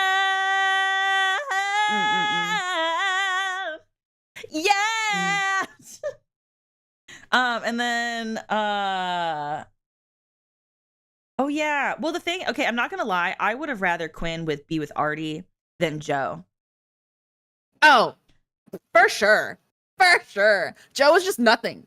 He didn't even exist. He wasn't even there. Who even is that guy? But then they had that like 2 seconds of like where like Joe was like, what do I do? I like her. And then Sam's like, okay, well, you can like her, but like do you want to like God or the girl? Oh, because he was super religious, Yeah, right? he was super religious. Yeah, that was such a weird. It was such a like weird if I was him, I would be storyline. pissed off if they wrote me like that. Because like he won a show to be there, and they gave him that storyline, and I was like, ooh. Right. It's because Duran Duran is high camp and perfect for the show. Oh yeah, it was so good. And Duran Duran like bops anyway. That mashup killed. It was so good. Honestly though, I think my favorite season 3 episode is actually probably Dance with Somebody or the Purple Piano Project. That's the first one, right? Yes. The pianos get set on fire. because I had so much hope for the season when I watched it. And Oh, it and then was that's when Blaine first shows up. yeah. That's cool. Yeah. We got that little scene. I got pissed off. When he showed up. I know. Okay, I was about to say, I was like, because I like that episode because it's the last time you see Blaine Warbler, my baby. Yeah. I was so angry. Yeah. I went on Tumblr and I remember I was so mad that I went on Tumblr and I went to all of my friends and I went, this is the stupidest thing they've ever done. Why did they make him move? Like he moved for a person, and that's when and this is where being a Glee role player like came into effect because he went to school in Westerville, Ohio. Okay, and then the show takes place in Lima, Ohio, right? It is a drive between the two. Westerville is like I think it's like an hour and a half from Lima. Oh my god. So how the fuck? What a simp. So like so the thing is that means his family either lives in the midpoint where he's able to go from Lima to Westerville easily. Westerville or Dalton was a boarding school, or his ass was well, he was driving in season 2 because he was a senior. But in later season, like that means he would go, "Hey mom, can you drive me an hour and a half to go see my boyfriend?" Like, what the fuck is that? So That's pissed. a lot. I know. Also, just because as someone who's transferred schools a lot, they don't just let you fucking transfer for no reason. Okay. I love my boyfriend. What a stupid ass reason. It takes a lot to let a school transfer you to another. I had to lie. Yeah, like it just so stupid and made me so angry. And also because like the warblers were so weird after that. Like they just used them as this weird plot device. And I'm like you just let anybody lead you and you just follow them like a dog? Like, it says you with the leash. okay, well, okay, hold on. But, you know, I'm not like a whole group of people where just like a new person steps in as like the leader and I just, you know. No more Puppy Blaine. You gotta earn the right. You gotta earn the right to hold the leash. And no one has that right. Also, like, I have to quote Blaine because he goes, do you remember the deleted scene when Sebastian sang "Watch Your Back"? And then Blaine goes, I used to really like the warblers because we were classy. None of that was classy. Oh! Yeah, do you remember that scene? I think I saw it. Hold on, I really liked Sebastian. I know, me too. I just thought he was very funny and very evil, and I was like, that's the evil gay. Wait, oh wait, watch your back. Okay, watch your back, Glee. I'm gonna send it to you. God. Also because like they had such a good send off at the end of season 2 where he sang "Summer Only We Know" with the warblers to Kurt. I know. And then like, what was that even for? Like, you just fucking came back and your clothes are uglier now. I know. Oh my god. I will say, Not Unusual goes so hard though. I love that one. It's not I love when it has like oldie sounding songs. I know. I love it. He's such a goofball. He's so stupid. And did you see that TikTok that Darren did on the stairs where he reenacted It's Not Unusual? Did you see that? When was that? Oh my god. Hold on. Darren, Chris. When was that? It's Not Unusual. Dude, it was so funny TikTok. because like when I was watching Glee, there was a point in time where I really wanted him to do one of my favorite oldie type songs, which is Jitterbug. A jitterbug. A jitterbug. So like before he did it, I wanted him to do it so bad, and then he had to share it with someone, and I was like, oh, because he did it with Sam, and I was like, oh, I wanted that to be a solo. A jitterbug song. A jitterbug. You put the boom boom into my heart. It was so good. It suits him so well. I mean, I will admit that I did like that they gave him a personality outside of Kurt because that was really nice. Yeah. So like a different personality though. No, I love. Okay, I don't get me wrong. I'm still mad about Blaine Warbler, and I will always be mad about it. But I resonated so hard with Baby Blaine. Like I resonate. Should have been Senpai. Like what's it called? Once I found out, like after at some time, and then I eventually got over it. I think also it had to do with like how much Blaine content I was consuming, so that way I made sure I felt like I was writing in character. I just felt like baby Blaine resonated so much with me, so I was like, okay, I get this boy now. He's a stupid bitch. Like those actors that are like pretend to be the person outside of their role. To get into the headspace of the person. No, that's so dangerous. It's called method acting. That's so dangerous. No. Your method RPing, bro. No. Like, no. What's it called? All actors do that. What the fuck are you saying? Method LARPing. Ew. That's so ugly. No. No. What's it called?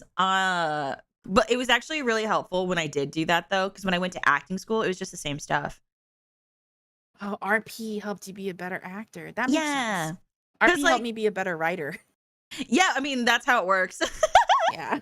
But then it was so stupid because when I would RP, like in my later years, I would be one of those people that was like, I'm not gonna RP with you if you give me like a line or you do things with asterisks or like if you don't write like a full paragraph or if you don't have good spelling or if you don't have good Oh, grammar.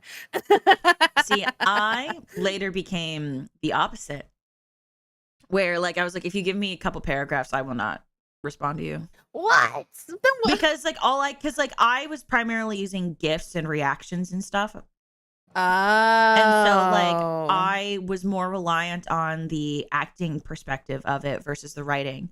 So like if you had a gif, like I had a gif for every twitch, for every like blink or wink. Like I had a gif for everything. And because like even the slightest turn or the slightest twitch like was made was a different meaning.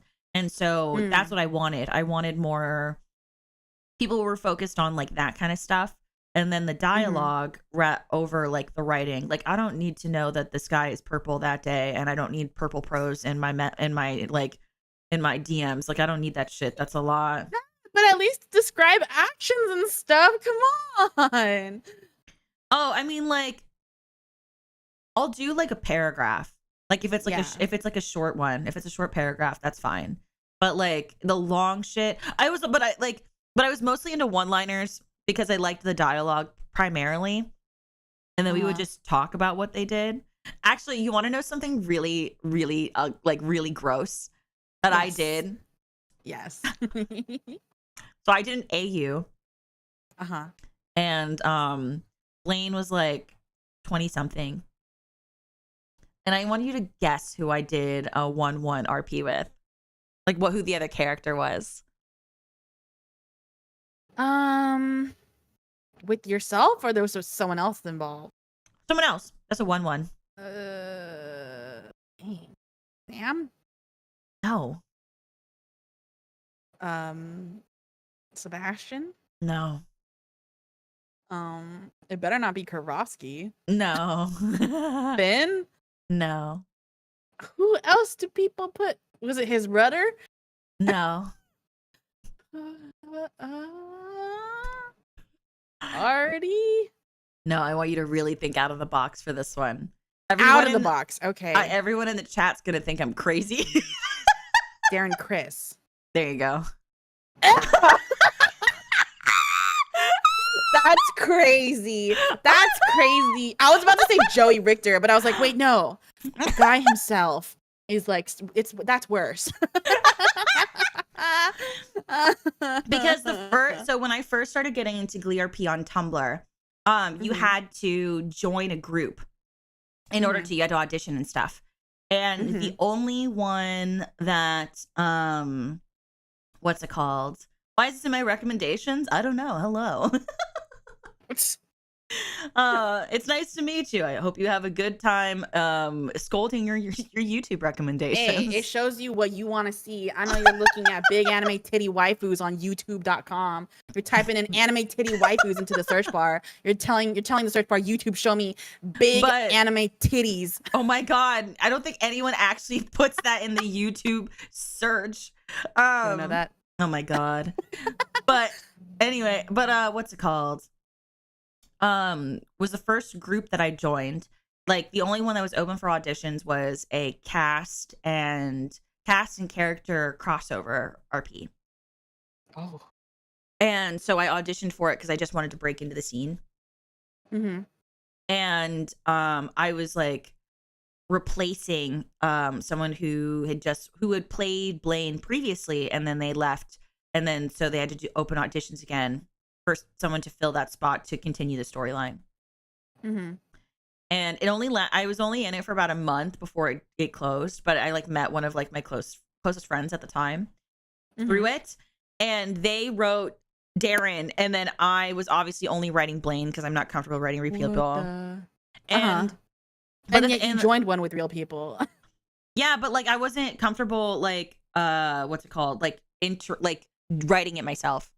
Yeah. And I was only I was only intending to like talk to like the other like characters, but but their story was so intertwined. I was like, oh my god, this is a mess. But like I was only writing Blaine. I didn't write any other characters. I think the only other character I wrote for was like successfully and actively was Finn and Sugar Mata. Uh-huh. I love Sugar. I would do Mhm. everything for her. And then my friend wrote either Kurt or Darren Mm. or Blaine, but like because I was Mm. only right Blaine, it was like, oh. And so Hedwig had just come out, and so we decided to write this AU scenario where they're two separate people, like he didn't exist type of thing. Mhm. And so that way, so they just look the same. And that was it. They're So not like related at all. no. Like they were two separate, entirely separate people. Like Blaine Yeah. was just was a grad student at like NYU because that's what they should have done instead of putting him in Yada because it was fucking stupid. And then Darren was on Broadway for Hedwig.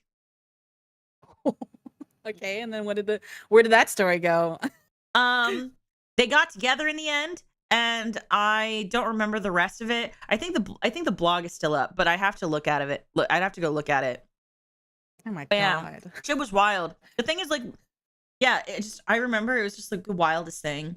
And then I think it died because my friend and I on Darren's last show, we watched the bootleg at the same time the matinee started. And then after it was over, that was it. There was nowhere to go anymore because like they had gotten together and oh, you're flying away. There's nowhere to go anymore. So like we didn't know what to do. So we just like it died. My goodness. Oh, and then I also did Blaine and Neil Caffrey. Who's Neil Caffrey? From White Collar, Matt Bomer plays Neil Caffrey in White Collar. So it was it was like an AU where Blaine is in the universe of White Collar because we didn't want to write Neil in the universe of Glee because that's stupid. So we wrote him in the universe of White Collar because I honestly, if Glee wasn't my favorite TV show because of nostalgic purposes and hyperfixation reasons, White Collar would probably be my favorite show. Man, I don't watch shit like that. We should watch it. I don't think I'll like it. Do you not like true crime stuff or like goofy con man shows? I like stupid shit. I need things to be stupider and sillier and not serious. It's not. It's like it feels like White Collar feels serious because the characters are serious. But it is the stupidest show that I've ever watched. My favorite shit's Teen Wolf, man. Yeah, that's like White Collar. Like no way, Teen Wolf's made by MTV. No, White Collar. So White Collar is literally a man. He breaks out of jail to go meet the love of his life and go search for treasure. And he jumps out of and like he is being chased by like, a guy and like. And it's like it's genuinely not serious. I don't know how to describe it to you because he's just like. It's like a kid playing in a city. Like that's kind of what it is. Like what's that one show that's been showing up in my YouTube recommended? Like I don't know how to describe it. I just don't think that the show is very serious. Like it plays serious, but it's not. It's just goofy, like a guy babysitting a con man. Like that's kind of what it is. But yeah, I love White Collar. That show is awesome. You like Psych? I have started Psych, but my sister really liked Psych, so I don't watch it. I've seen Psych. I've seen bits of Psych. I feel like that's more on a sillier level. Yeah, it's the same. Yeah. It's the same energy. Okay. Yeah. Did I? Oh yeah, I did pick a favorite episode of season 3. Do you have a favorite season 4 episode, or did you watch season 4? Or not watch it? I did watch season 4. I did. Good. Oh, that's the one that had the fucking breakup. Don't speak. No, just what you're saying. Dude, when they broke up, I felt like that I got broken up with. I didn't go to school for a week. Yeah. Bro, you didn't go to school. Okay, I wasn't that. But I did go to school. I went to school, man. No, I didn't go to class. But I was shaken. I was devastated. Actually, did I tell you? So, like, you remember how they would release BTS photos on certain days of the week, and then you had like the music on Mondays and that kind of stuff? On my birthday that year, the photos came out for the breakup shoot in New York when they were filming, and so I found out that Kurt and Blaine were breaking up on my birthday. After my parents had gifted me like a Glee DVD for my birthday as a gift. They got me like the nice they got me like a nice Blu-ray for my birthday as my gift, and I was so excited about it. I went home and was getting ready to watch it, and I checked Tumblr, breakup videos. Breakup videos and pictures. I was pissed. Oh my god. I was devastated. But I hate season 4, so I don't really have have many. I'm looking through all the episodes and I don't particularly enjoy any of these. Yeah. I think I would say I don't think he actually sang this song during Glee's, but it was when Darren sang Beauty's Could Drop Out. Devoted. No, that is Glee's. Hopelessly Devoted was during Glee's. Well, so or wasn't it the one before? Well, because okay, I was about to say. I mean, I was like, sad. I was gonna say technically it's in the role you were born to play. Okay. But like technically, and he sings it about Kurt. Also, I really like his rendition of that. Yeah, the timing's ass. Yeah, I listened to him sing it at Elsie Fest, and I'm gonna be honest, I hate it. I don't like it. I'm glad that you like it though. Yeah, I'm not really a fan of it. Yeah, I don't like it. Pathetic little guy walking across the little field. I think that's why. Sad. I think that's why, because I was like, bro, get over it. I mean, I don't like the context, but I enjoyed watching it. I just like I don't like it very much. It's just like for me watching it, I'm always like, get over it. Like I'm like, get over it, dude. You did that to yourself, and the writers did that to you. No, of course. I just like the song. No, I don't like the way he sings it. I don't so like funny. it. No, there are some like I think a lot of people assume that I like every Glee song ever. I think I don't like a lot of them. Fuck no. There's so many I don't like. Like American Boy is so bad. American Boy is it's such a bad version of the song. I don't care. Like I know that like that's the quote unquote Fortnite song now, but at the time it was American Boy. And I love the original American Boy. I love it. But that cover is so awful. It's so bad. And like it is. Like it's just so bad and I hate it. It's so bad. I'm trying to think of other songs that I really don't like from Glee. I'm losing you. Did I? Oh. Hello? Hello? Hello? Hello? Can you hear me? Yeah, I can now. Okay, cool. Do you what's your least favorite Glee song? Gangnam Style. Aside from Gangnam Style. I'm waiting for them to play Gangnam Style. Ew. Actually, let's do it this way. Besides Gangnam Style, what's your least favorite? I don't from remember season the ones 1? I hate. My what? Least favorite from season 1. Let me see. Glee season 1. For me, it has to be What It Feels Like for a Girl from the Madonna episode. Oh god, that was just ugh. Oh god. That was just fucking horrible, bro. What it feels like for a girl. Ew. Anytime Mr. Shoe raps, I hate that. Can't touch it. No, that's already. What was one that he did? Hate on me. Hey, oh yeah, you gave me money. You say you're a gold digger. I'm in need. God. I also really hated when he sang Thong Song. I was like, please don't. Yeah. Ew, and he was doing it to Emma, and I was like, ew, stop it. Or like the don't stand so. Don't stand so close to me. Oh, there were so many songs in season 1. What the fuck?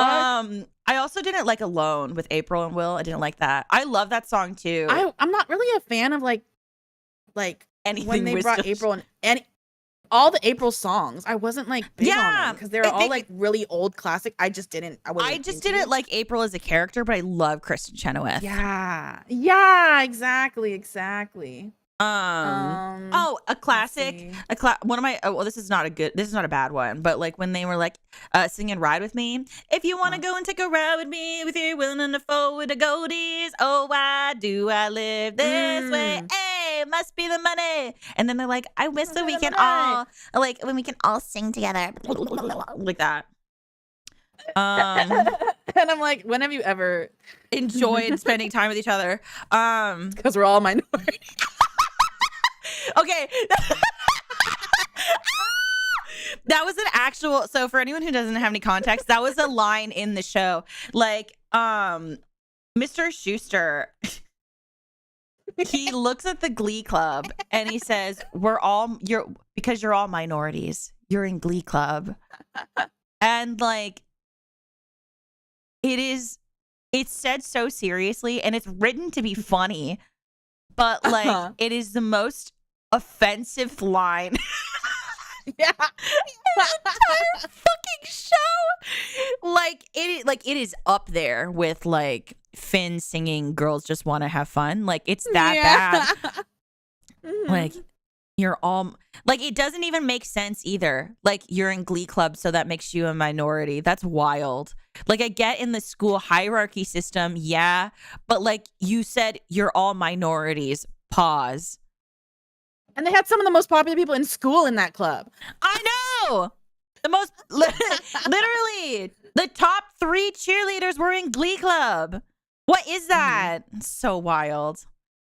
I'm trying to think. Hold on. Let me pull up a list of the songs because even like for me, there's too many. I didn't like I Wanna Sex You Up. Again,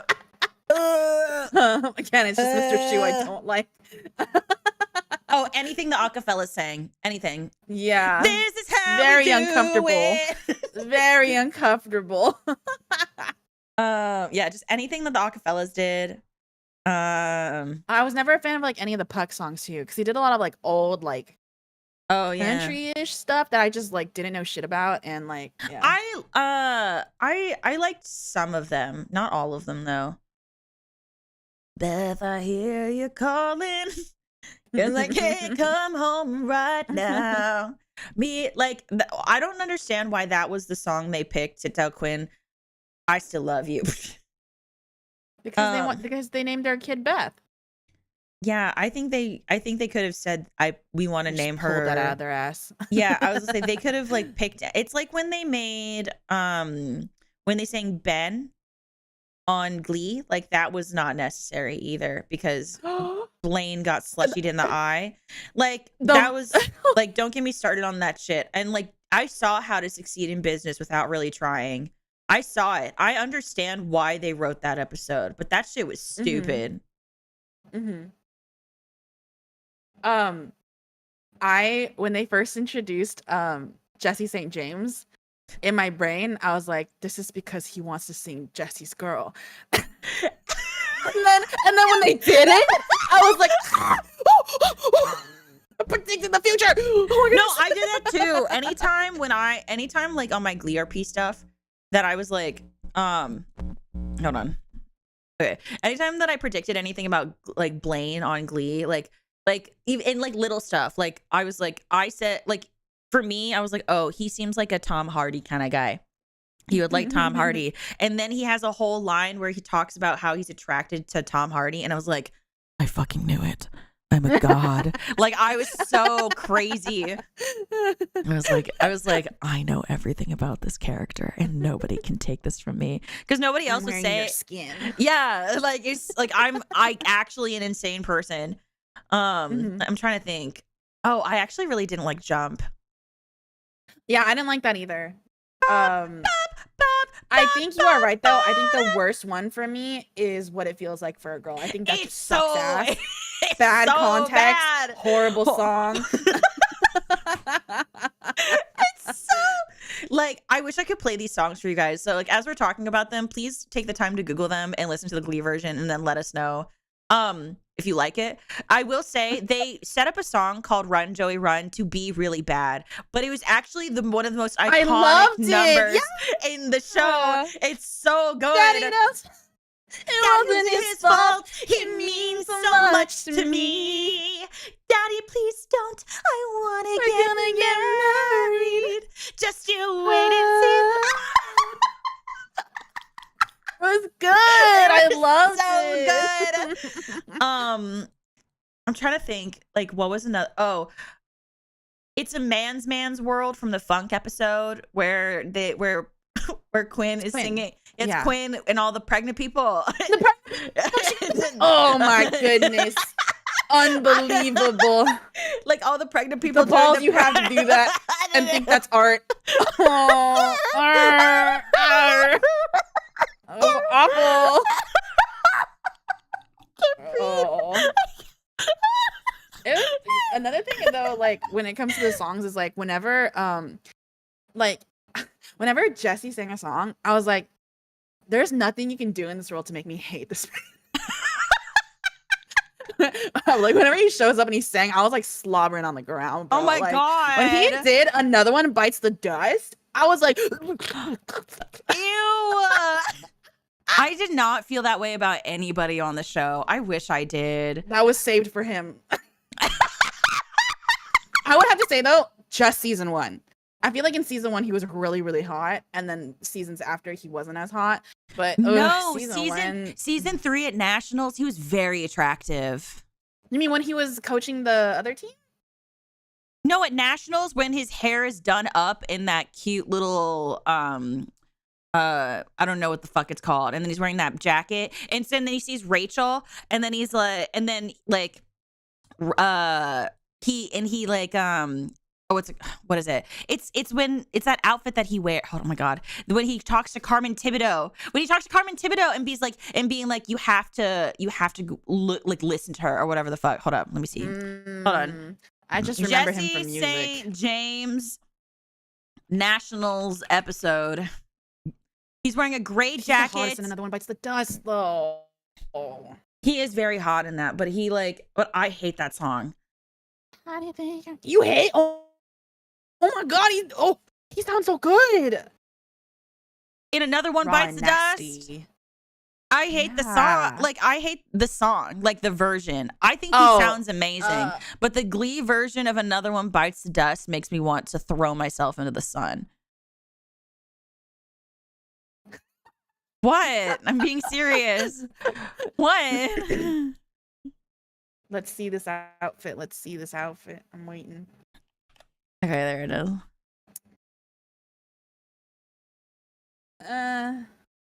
I think this. It's not doing it for me. Yeah, for me, it's the hair and the suit. I'm into it. But like, I get the Another One Bites the Dust scene, like because his hair is like he had like an open collared shirt. I was about to say, and his hair is also like the perfect. Yeah, I was gonna say it's the perfect length of not too long and not too short, and then it's just like when he dances, he's like sweaty. Okay, not the sweaty part, but he's like the command he has over the rest of the team. You are so thirsty for this man. I love me a leader. Okay? That's why you're wearing a fucking I just love me a leader. Bro, he was so hot. I'm trying to find Groff so much. I do too. Congratulations. I hate Frozen. Jonathan Groff, I know that you watched my channel. Jonathan Groff, if you're watching this. I know that you watch my channel. Congratulations on winning your Tony Award. Congratulations. Okay, there you go. Here's here. Let me show you the picture that Jindo is talking about, because like that's the look. Because like I get it, but it doesn't do a lot for me. Although, I will say though, do you remember that photo shoot that Darren Criss did in 2015 for the NYC thing, and he had his hair that would look like this, and he was wearing a blue suit? Do you remember? Do you know what I'm talking about? Yes, photo shoot. 2015 NYC. Okay, here's the picture of Jesse St. Yeah, James blue that suit. Jindo is fucking slobbering over on my, getting their slobber all over my fucking floor. I Hold typed on. in Darren Chris photo shoot 2015 NYC, and the first picture is him with only blue shorts on.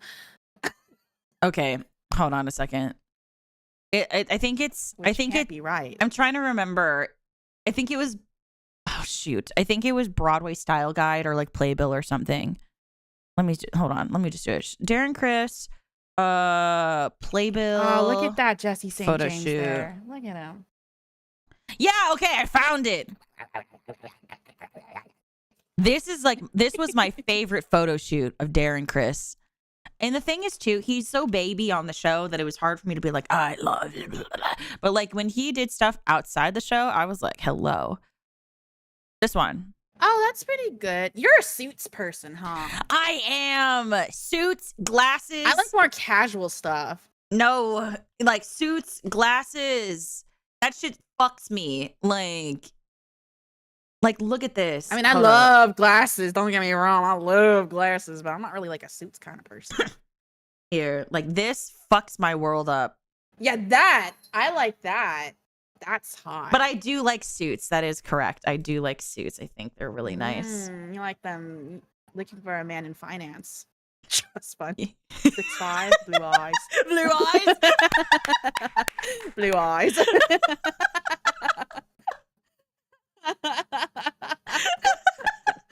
That's me. That's like literally. Also, hi, if you're just joining, welcome in. She's looking for a man in finance, guys. 6'5", trust fund. What is it? How does it? It's like, yeah, it's. I'm looking for a man in finance. Trust I'm looking for a man in finance. Trust fund. 6'5", blue eyes. Finance. Trust fund. 6'5". I'm 6'5", blue eyes. I'm Seto Kaiba. I just that song has so few words, and then it's just like I'm looking for, I'm looking for, I'm looking for, I'm looking for, I'm looking for, I'm looking for, I'm looking for, I'm looking for, I'm looking for a man in finance.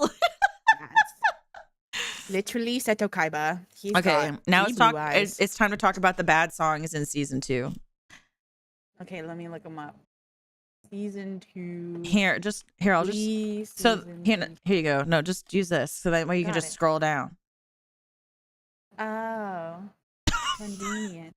You Yeah. have this unlocked. Look, Damn, by episode shit. Yeah. Oh, Teenage Dream. Oh, wait, you said hate. I said bad songs, not good My bad. songs. I love Darien. Okay, Mike. What's the Now first I. song I see on here. Hello, baby. You If come, I I can hear a thing. the service in the club is say. Sir. And Rachel's What so do you say? aggressive, and Sunshine's just like bopping and having fun, and then Sue Yeah. Sylvester, shut up. I mean, there's so many that you can take from Grilled Cheeses. I was gonna say I just scrolled down and I went, these are not good. All of Grilled Cheeses. Actually, I will say I really like Only the Good Die Young. I'm a huge Billy Okay, Joel Losing My fan Religion's though. not that bad. Losing My Religion's not that bad. And I actually like One of Us. I like the way that one sounds in my ears. Bridge Over Troubled Water took too long. I remember sitting there in the show watching and going, this is a very long song. Duets is my favorite episode of the entire show. Uh-huh. Out of all 6 seasons, Duets is my favorite episode. Some good songs here. Like River Deep, Mountain High, I know the dance. Oh, fucking killer. La Jazz Hot, I actually hate that song. The fucking Rocky Horror Glee show. I remember. Yeah. I was like, high school would not be allowed to put on this production. Yeah. I will say that I did think it was weird that they'd be putting staff in the cast, but like it's fine. Yeah. Yeah. In the velvet dark. Okay, but I thought Rachel and Finn as the main couple were We're so good though. Yeah. They looked so cute. Like Finn in his little glasses. He was so cute. Damn it, Janet is like so iconic for me. It was so good. Yeah, I really liked it. I will say that Carl Carl was really hot. Singing Hot Patootie, actually really good. Really good. That man is so hot. That man is so hot. I'm sorry.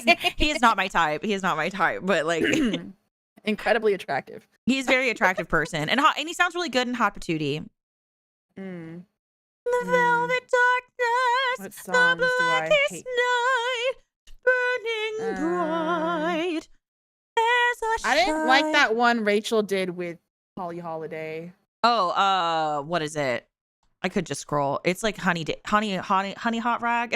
It's from Cabaret. It says nowadays hot honey rag. I was close. I don't like the I hated Forget You. I hated that song. That one was bad. So bad. I hate that song. Oh, Valerie was so good. Valerie was so good. Sway by Will Schuster. Absolutely dreadful. So way too long. If I didn't know him, you know, if I only listened to that song, it's pretty good. If I didn't know him. But the problem is that I know him. No, I think this song is bad. I mean, definitely not as good as the original, obviously, but I don't think it's horrible. I think my favorite thing about Will Schuster is that he was originally written for Justin Timberlake, but Justin Timberlake couldn't do the part because he was busy. Yeah, I remember that. Yeah. And so they got well, I will give it to Matt Morrison because he was the original Link Larkin, and for good reason. He's very cheesy. Like he's very cheesy with like the way he's like quote unquote sexy. Like it's just it makes sense, right? Have you seen his horrible performance as the Grinch?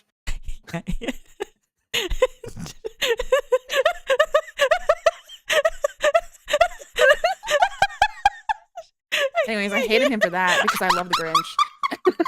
I took that personally. Oh my god! I really like the Grinch. Oh, I have a question for you. Did that? Did you ever actually listen to the hipster song? Living years. Song. Yeah, and then Puck is like, yeah, just smack one of the old people in the rear end and shatter their pelvis, and they won't be able to perform anymore. No, I don't think so. Do you only listen to it in the episode? Yeah. Song takes way too long. If you notice that I hate songs based on how long it feels. I was reminded of that because in this Christmas episode it has You're a Mean One, Mr. Grinch by Will. Yeah. I'm trying to see. Oh, this had the fucking Super Bowl episode. I hate Thriller Heads with Roll. I hate that song. I thought it was good. No, I didn't like it. Also, I need more water. That's crazy. Oh, here we go. I fucking hated Fat Bottom Girls. Fucking hated Fat Bottom Girls. Also, bad song. I need to get water. So entertain the people.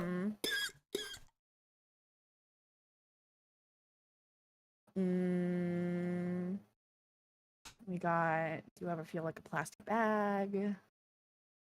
We got the Justin Bieber episode.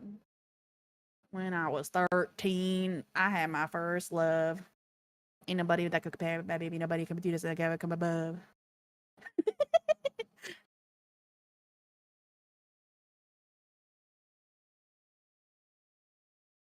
Oh, this is when Rachel and Mercedes did Take Me or Leave Me, and she was like, this is the most like diva-ish song from Broadway, and I'm like, this is a breakup song. I was like, what are you talking about? Which is a breakup song? Take Me or Leave Me. Oh yeah. But he was like, this is for like divas, to show like the biggest divas like on Broadway. And then I was like, this is a breakup song. This is not, no. Yeah. This is about lesbians, first of all. Adina's Maureen's bisexual. What the fuck did you just say? Maureen did not understand. Maureen is bisexual. Oh yes, this is about gays. I was like, wait a second. Hold up.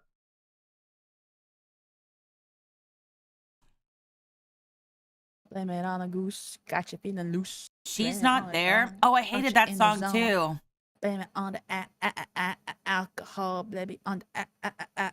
I also know the dance for that too that they did on the show. I know the dance to That everything. episode is very iconic to me because I really liked how Artie was like, Hair of the dog that dog don't bit you. yeah. And I was like, I remember that so vividly. Yeah, and then him rolling straight into like a wall and into like a someone's locker. redirecting him. Yeah. Oh, but this has my favorite song. My favorite it's song, which is "Don't You Want Me." I love that song. It's very good. It's so good. Hair of the dog that gone bit your ass. And then it's Puck. It's Puck who you're thinking of. That leads him. That leads him into a locker. He had a phase of like being besties with Puck for a bit because Puck like got out of jail or something and had to like do like community service, which was helping Artie be cool. Yeah, so he was at the correctional center for the boys, and that's where he had that story with the egos, where you go, Lego, my ego.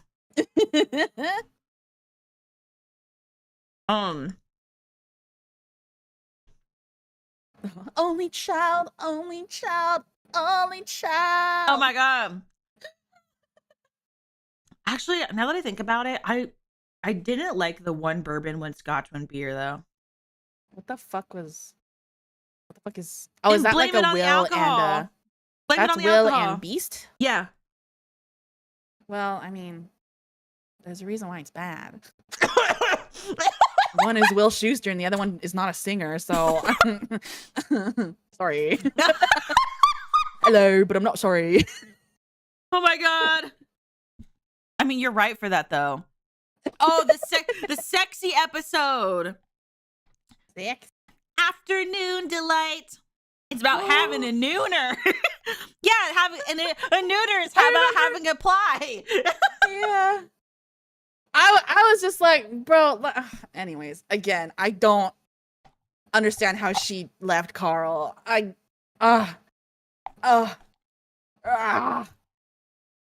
man really loved her for her. He did, and the way that they wrote him off, saying that like he couldn't handle it anymore or whatever. I'm like, that doesn't sound like. I feel like you just got tired, or he couldn't come back anymore because he's a busy man. Yeah, but I mean, like, what else were they gonna write, you know? Yeah, not her in a healthy relationship. Do you want to touch me? I love that song. Oh my god, I quote this episode all the time. Wait, people will recognize this. I quoted it the other day.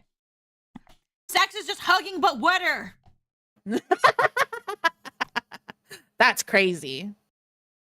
Embracing during sex. Like, that's what Holly Holiday when she sings the song. You remember? No. What? She said a lot of out-of-pocket shit. My favorite thing that she says is sex is hugging but wetter. And then in the couples counseling or sex counseling with Carl and Emma, and she goes, not a doctor. Or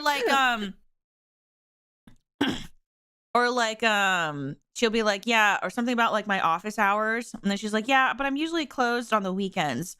And then she looks at Emma and goes, just like your legs. Ooh, sorry, that was mean. Oh, and she goes, ooh, she was like, ooh, sorry, that was mean. Sorry. But again, not a doctor. Cold. That's cold. I loved it so much. I like started saying not a doctor to so many things. Oh, ew. Will did kiss in this one. You don't have to be beautiful. No, you. Tell me how to. Oh, you. I did not like that. Rod Stewart. Wait, what about Rod Stewart? Who's Rod Stewart? You don't know who Rod Stewart is? Nar. What? I'm not educated. I thought you liked bands. Oh my god. I do like bands. I'm trying to think of like. Who's Rod Stewart? I'm trying to think of. What band? No, he's just like iconic. Trying to think of they did a Rod Stewart song on Glee. I'm trying to remember what it is. Who the fuck is Rod Stewart? Oh, never mind. It wrong. No, oh wait, no, you're not gonna know this. You're not gonna remember this because it was British pop rock because it was singer songwriter. because Mr. Schuster sang this song. Oh, I've never seen this man in my life. So Rod Stewart, well, Mr. Schuster sang. Remember in that episode Goodbye, after the original like 5 Glee members, they do their re-rendition of "Sit Down, You're Rocking the Boat" after they've won nationals in the Goodbye episode. Mm-hmm. And then Mr. Schuster pulls out a guitar and sings a song for about 6 minutes. Da da da da da da da da. Leaving on a jet plane? No. Season 3. We're Living on a Jet Plane is season 1. Yeah. You said sit down, you're rocking the boat. Yeah, re-rendition. Remember? In season 3, they redid Sit Down, You're Rocking the Boat. Why would they do that? You don't remember? Oh my god, hold on. You gotta go to YouTube so you remember this shit. Holy shit. Sit down, you're rocking the boat. Oh, are you talking about Forever Young? Yes. Oh, this is where they all do a bunch of their old songs that they've done. Yeah. Yes. Sorry, I'm choking. Oh my goodness. Daijo Boomy. Everybody say Daijo Boomy in chat. Oh my god, not the Daijo Boom. Question mark. Daijo Boomy? Question mark. Oh shit, fuck.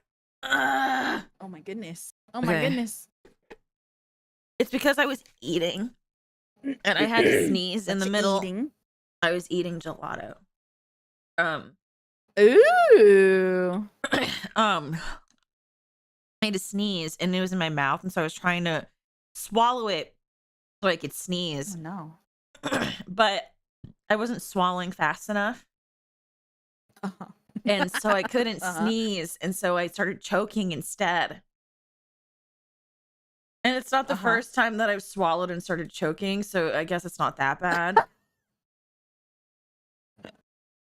But it's still annoying. You just have like a really bad gag reflex. Oh yeah. Oh, 100%. Yeah, I also have. Mine is awful. Sometimes when I brush my teeth, I gag. It's really bad.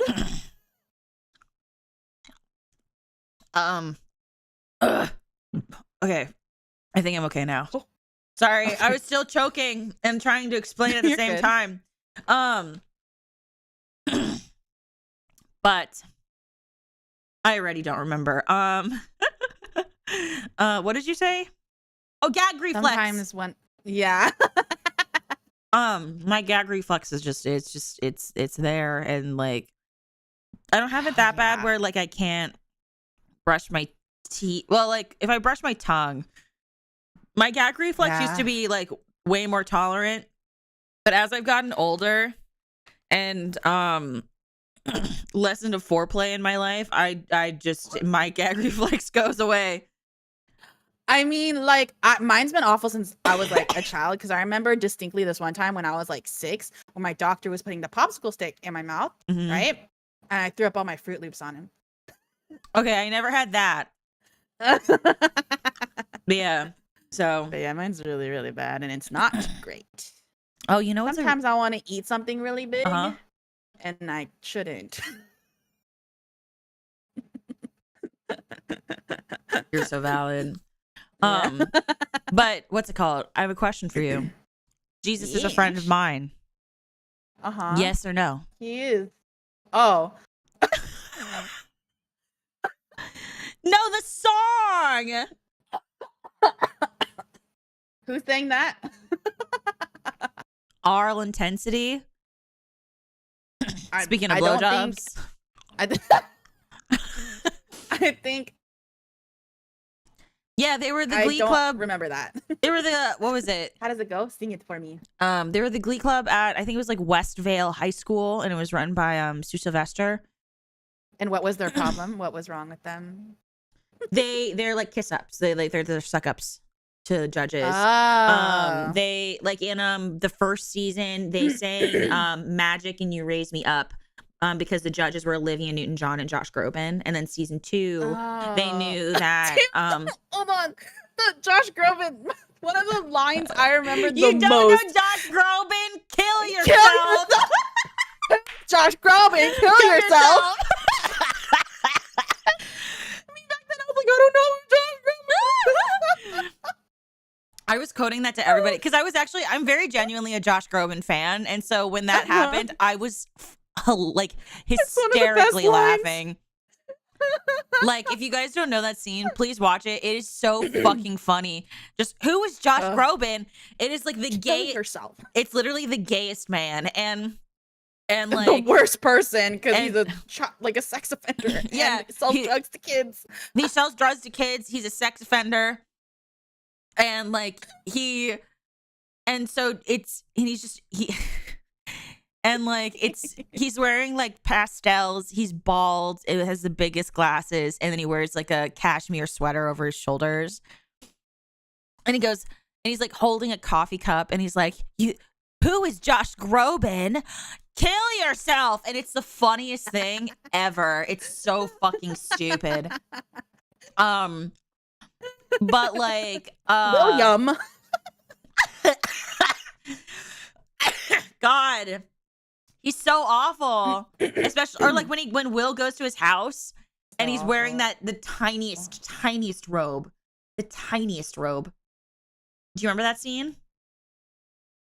Yes. Like, my long distance girlfriend nearly broke up with me.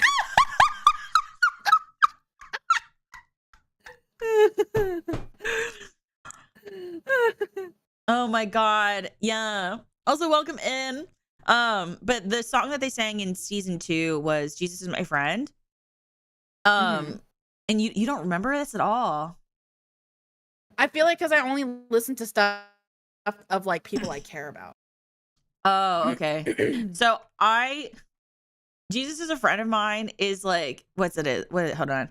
It's like, Jesus is a friend of mine. Jesus is my friend. Jesus is a friend of mine. I have a friend in Jesus. Jesus is a friend of mine. He taught me how to live my life as it should be. He taught me how to turn my cheek when people laugh at me. I've had friends before, and I can tell you that he's the one who'll never leave me flat. Leave me flat. Hallelujah. That sounds awful. Jesus is a friend of mine. Jesus I would not is a fuck with friend that of song. mine. And then there are like, better Christian bangers. And like basically like it's that whole ass song is like Sue Sylvester trying to pander to it. And like nope, I don't remember it. And like they were doing a lot of like quote unquote like Jesus like religious imagery. You know, so a lot of Jesus like religious imagery in it. So it was very like that. How did you find this? YouTube maybe. But yeah. You YouTube search anime titty woman talking about Glee. Oh my God. But yeah, I don't know. I think there's a lot of season 2 songs that I'm not a fan of. Like more than season 1. Let me look at this. Season 2.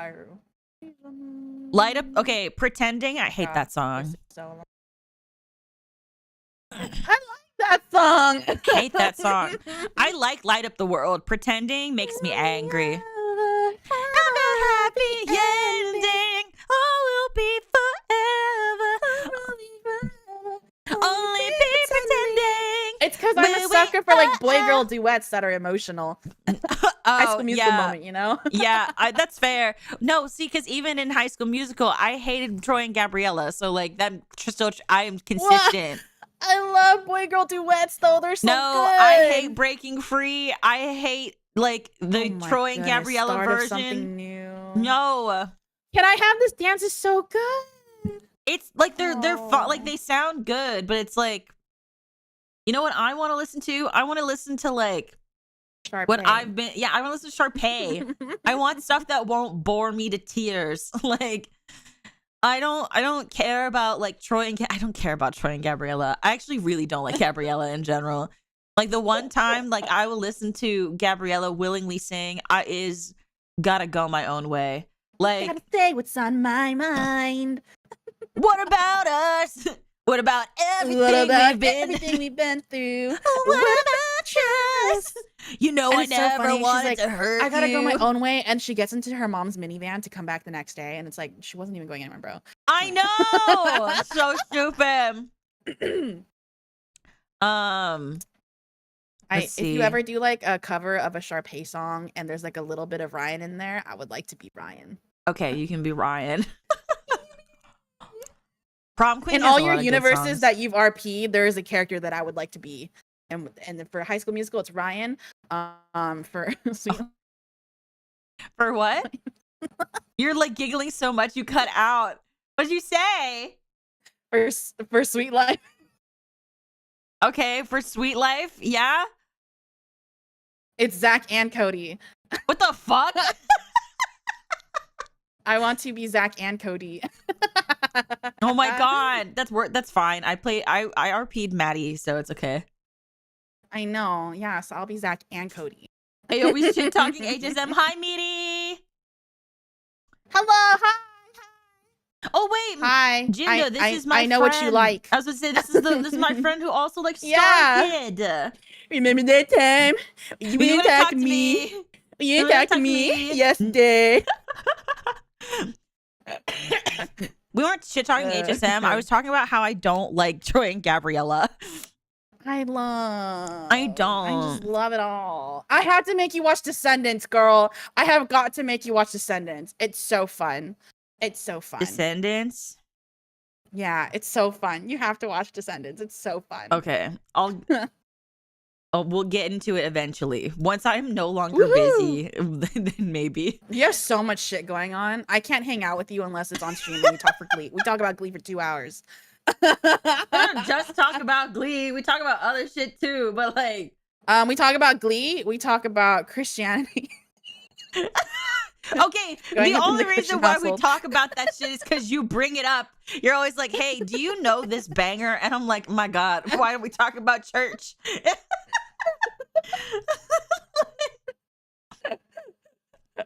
Wait, I also have to make Meaty, you watch Teen Wolf. Meaty, wait, what is your favorite Star Kid musical? It's still Glee related because we're talking about Star Kid.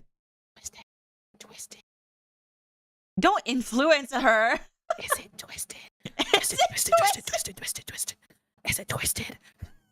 One man, many friends, going down a road. I didn't like the that songs never in ends. that one. You don't like Holy Musical Batman. I like it, but I don't like the songs in it really. I don't Damn. really listen to it over and over again. Because like the one that who's the one that writes for most of the older ones? It was Darren, and then I think it was AJ Holmes. AJ Holmes. And he had more of that like that Disney cadence, I feel like. Oh, see, that's sounded why I very, like it. Disney. No, I like the Disney sound. I'm a big okay, if you had to take out the Potter musicals, which one would be your favorite? Is it Twisted? Shut the fuck up. Listen, I'm a fucking hoe for Dylan Saunders. No, that's fair. Dylan has a great voice. He sounds awesome. Dude, if you watch VHS Christmas Carol as much as I did, which is an actual insane person amount, when he showed up in that, bro, when I watched that for the first time, dude, and he was like, he looked the way he did, which was like grumpy and mean with like his collared shirt, his suspenders, his glasses. I was like, I was like,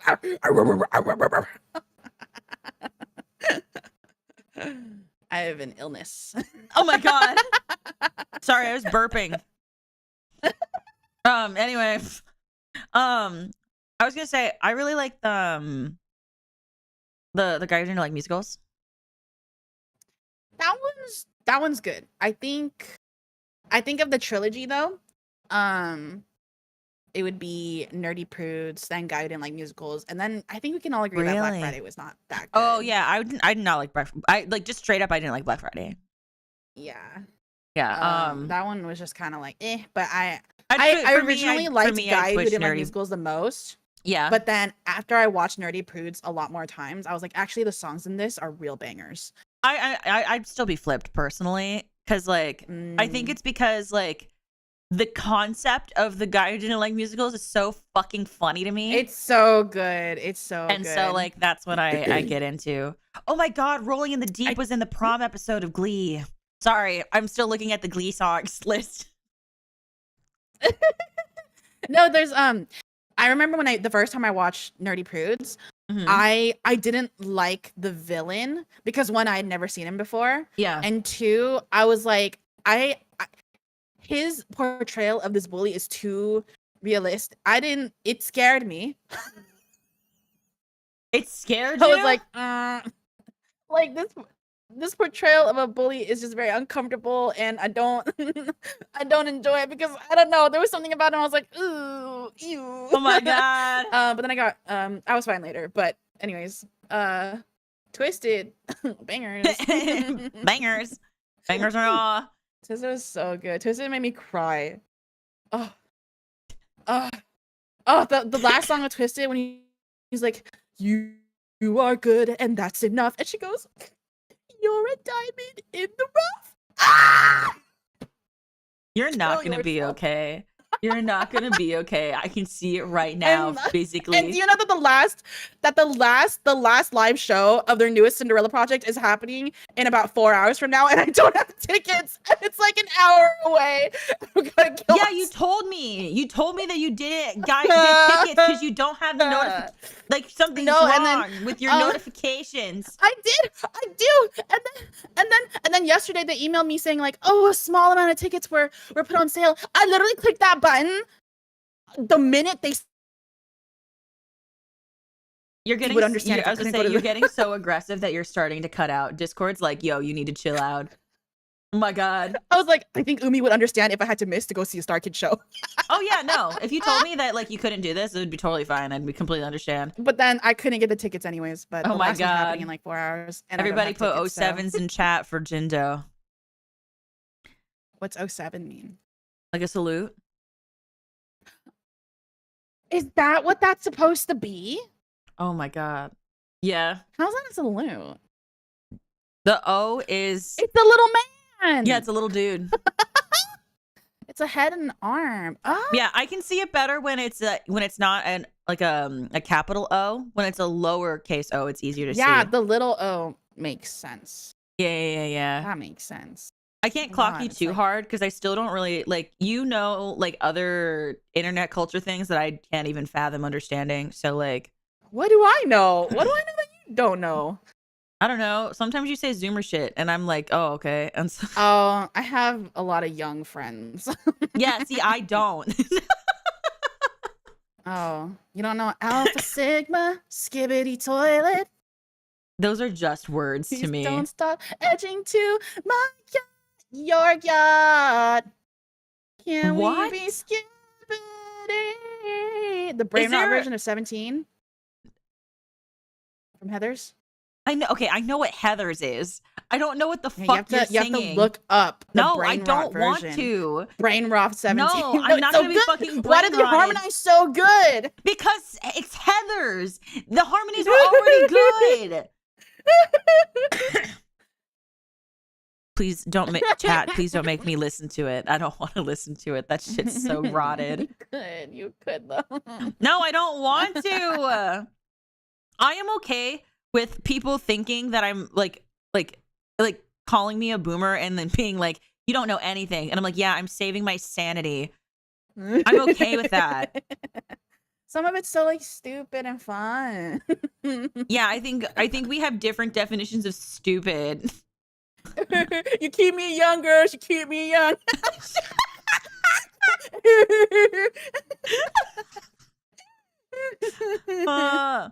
Oh my god, do you remember the funeral episode? Funeral for who? Jean. I do. They sang the Candyman song, the Wonka Willy song. Wonka song. Yeah, he sang the Wonka song. Pure imagination. Yeah. I was like, man, why did they do that? That's kind of mean. No, because Sue doesn't have many things going on. No, they did that because it was her sister's favorite movie. No, I'm asking why did they kill the character? Oh, Oh, yeah, that's true. I don't know why they killed her. Wait, is it? I thought it was because she died in real I life. just feel like that was unnecessary. Only because she died in real life? Am I crazy? I hope not. I think they need to understand that just because someone dies in real life, you don't have to kill them as a character. Let me see.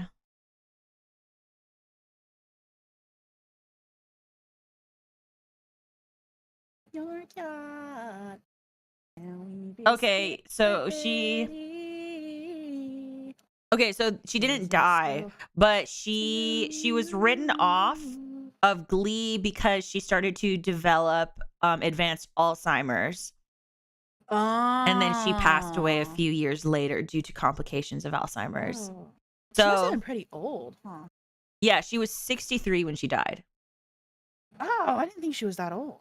Yeah. So that makes sense. Sue is pretty old. What do you mean? She's in her early 20s, mid 30s. Early 20s, mid 30s.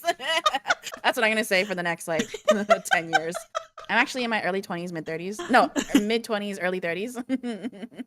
No, you have to do it like her, because like the fact, I love that line when she's just like, when she announces that she's pregnant, she was like, I know that as a woman in her early 20s to mid 30s, I, Sue Sylvester. And it's the funniest thing in the world. Actually, what's your favorite Sue Sylvester line? The one where she's like, there's only one person that can tell you who you are. And then Kurt's like, me. And she's like, no. Me. She's like, Sue no. Sylvester. Sue Sylvester. I'm like, wow, what a power move. I should say that to like, too, bro. I should start saying that to people. Oh wait, I found a screenshot of that one. It's so funny. I should say that to people. Would you guys hate me if I started saying that to you guys? That's a genuine question. Would you guys hate me, or would you guys understand that it's a Glee reference? She died IRL or in Glee? Both. Both. So she died in Glee first because she started to develop Alzheimer's. In Glee, you die in real life. And then that's kind of true. Oh God. Wait, hold on. Let me show you guys the. No, I'll love you more. Okay, cool. So nice. There. Welcome back, Xavier. Okay, here's the picture of the joke of the Sue Sylvester line that Jindo likes. It's so iconic. It's so fucking funny. Here you go. There it is. You know, there's only one person in this world who can tell you are. Me. No, me. Sue Sylvester.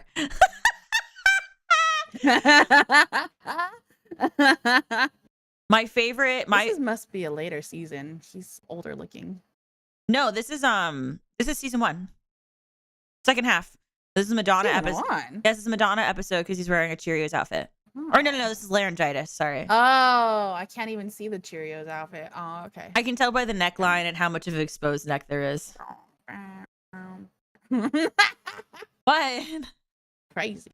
What? Dude, during that time when Glee was really popular, I would see cosplayers of like the cheerleader outfits at like I have one. And I'd be like, damn, that's cool. I have a Cheerios outfit. Wow. I was one of them. That was me. You what if it was you? Oh my goodness. That would have been so crazy. That would have been so crazy. Crazy. My favorite. I mean, it's already crazy enough that you've seen my art. Oh yeah. I find that like I was obsessed with it. I was what's it called? You're like the Puppy Blaine stuff. I was like, oh. So and I was obsessed with it. I did a lot of like writing for like Puppy Blaine, Kitty Kurt AUs. Kitty clit. Kitty clit. Kitty clit. But that's what you call a pussy. Oh my goodness. Sheesh. Oh my goodness. But my favorite pussy. I said pussy yesterday during the sponsored stream, and I realized after I entered the stream, I said pussy live. I said pussy. And they were in the chat. They said thank you at the end of my stream, and I went, oh my God. I ended stream and I was like, oh my God. I said her whole pussy is out on stream. Yeah, because their ending scene was like really pretty. but like you could see like her crotch, and I was like, oh my god, her whole pussy is out. I said that on stream. Dang. And then like, I mean, like I still like obviously like it still like it still worked out. Like I didn't get in trouble, but I was like, oh my god, I said that. I said that during a sponsored stream. Good job, me. Yeah. But oh, Sue, my favorite Sue moment is I will go to an animal shelter and buy you a kitty cat.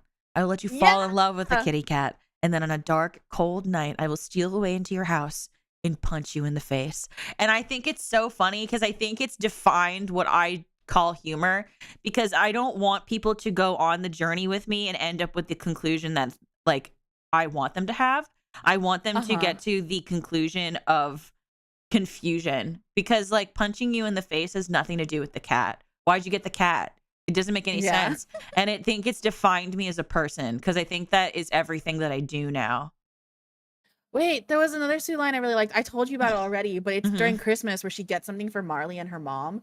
And then her mom goes to Sue and she's like, I just really want to thank you for what you did for Marley and me. And Sue's like, I don't know what you're talking about. I had nothing to do with that movie.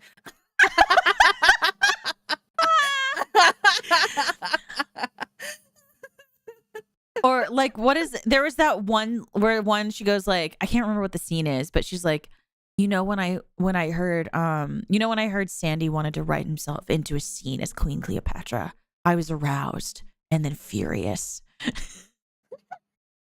And then there's a classic try being waterboarded, that's hard. Sloppy babies. Sloppy babies. You think this is hard? Try being waterboarded, that's hard. I love that. I love it. She's so iconic. I quote that regularly, but like people obviously don't know when I start going sloppy babies. Like that's what that means. I love it so much. I would know. Or like Beast is trying to sit down, and then she's like, yes, these seats are currently being occupied by my ghost friends. Like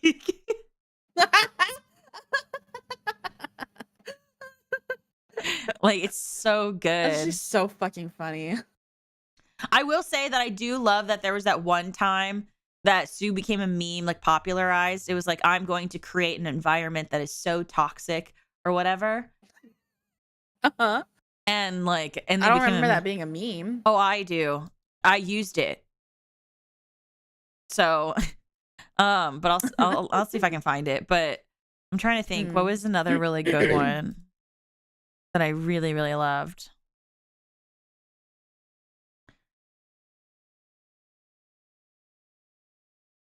I don't know.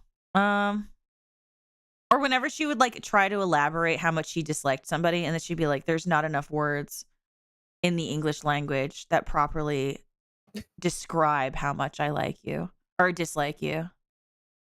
When she pushed that old person down the stairs. Yeah. When she pushed that person down the stairs.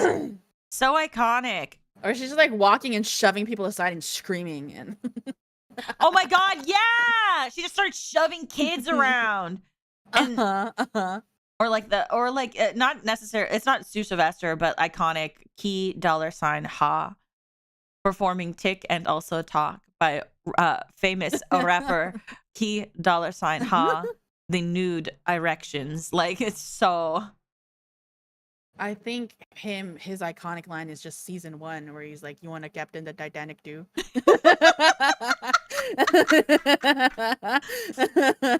Achievement!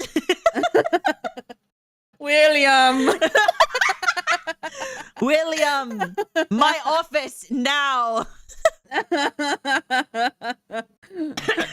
He was a funny guy. He was so good.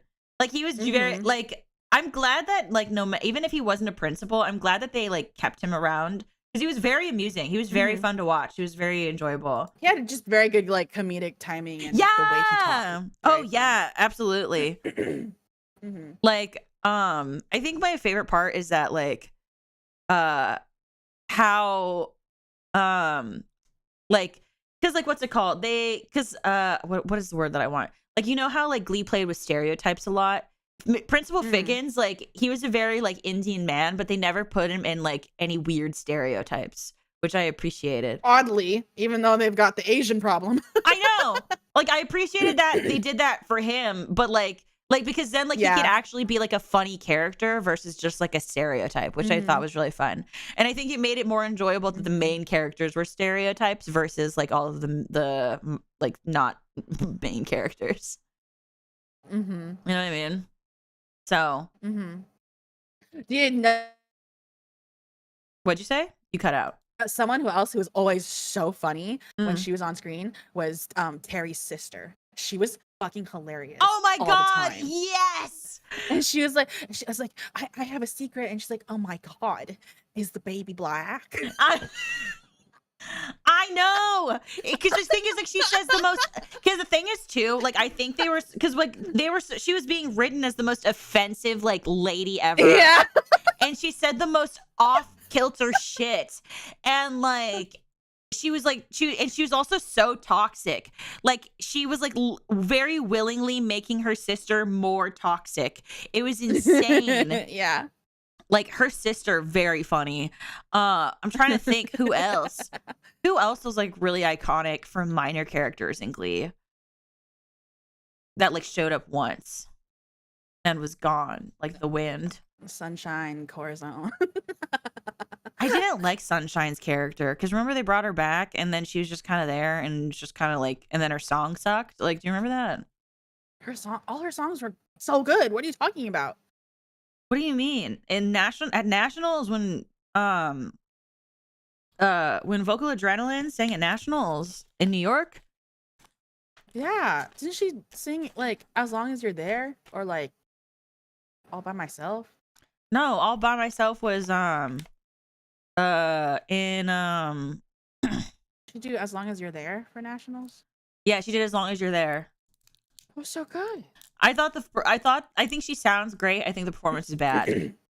Oh, well, I mean, any Glee performance where you have one person standing in the middle and singing is incorrect. That's what I mean. Like I was like, yeah.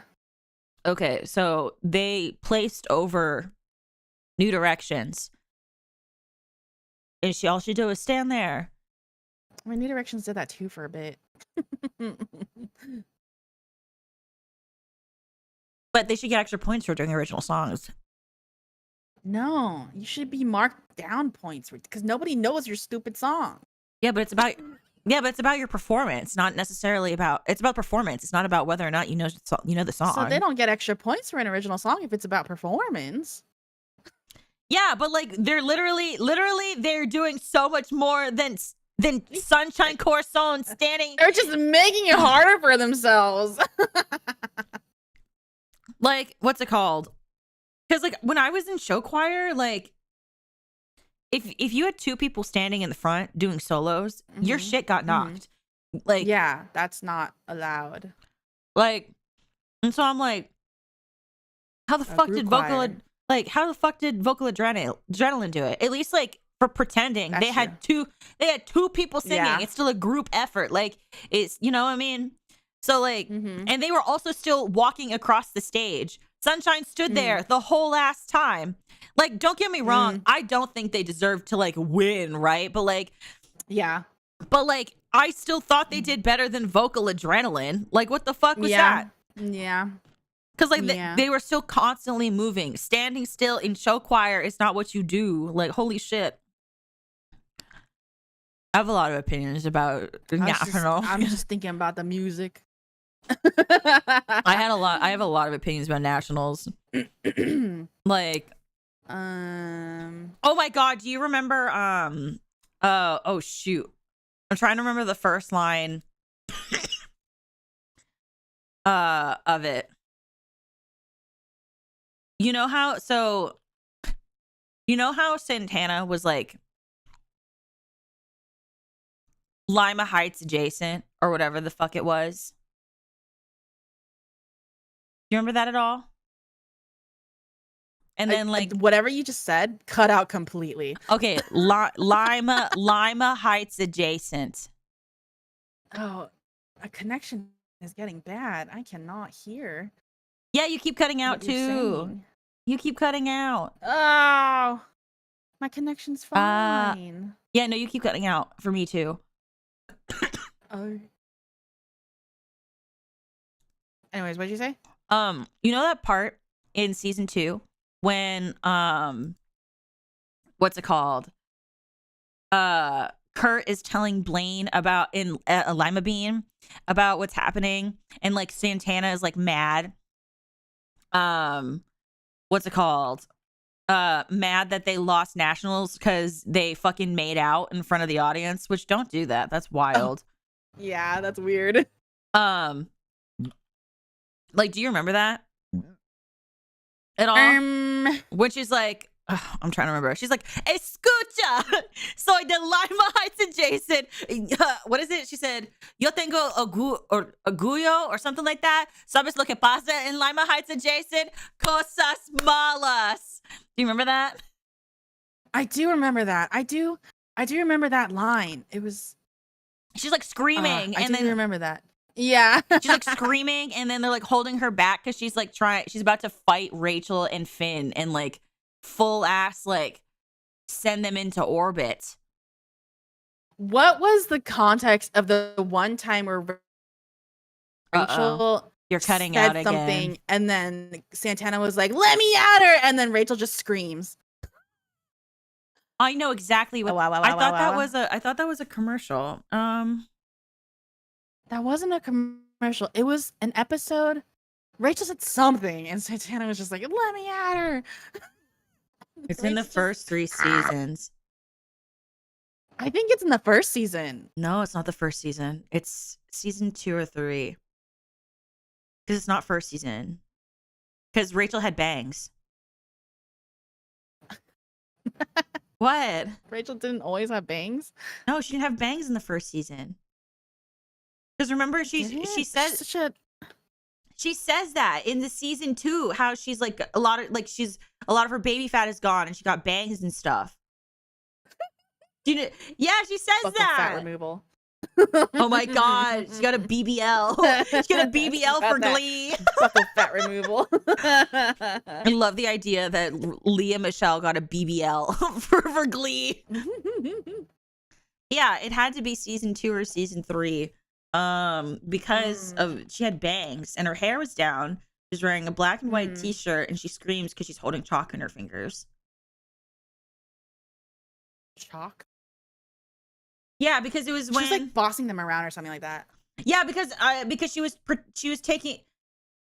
Oh, because she was taking over for Glee Club because Mr. Schuster was out and they needed a substitute teacher and they decided that Rachel shouldn't do it.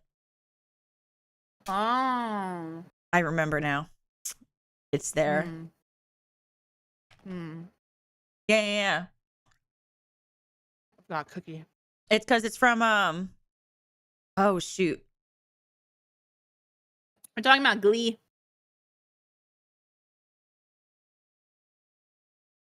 Oh, here it is. Yeah. So she says, class, in Mr. Schuster's absence, I'd like to go around and ask everyone what solos they'd like to hear me perform at sectionals.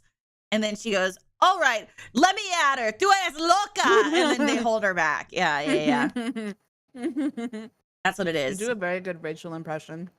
That's because I am living and breathing Rachel Berry, hopefully not as annoying. But yeah, we're talking about Glee. The description of Glee is in the YouTube video. Are they good looking bangs though? I think she looked good in bangs. I was gonna say I think that she looked good, personally. Yeah. Mm-hmm. I think I prefer her with bangs. Yeah, me too. She got them crazy eyes. Yeah. Also, like she looked really wild in the first season. Yeah.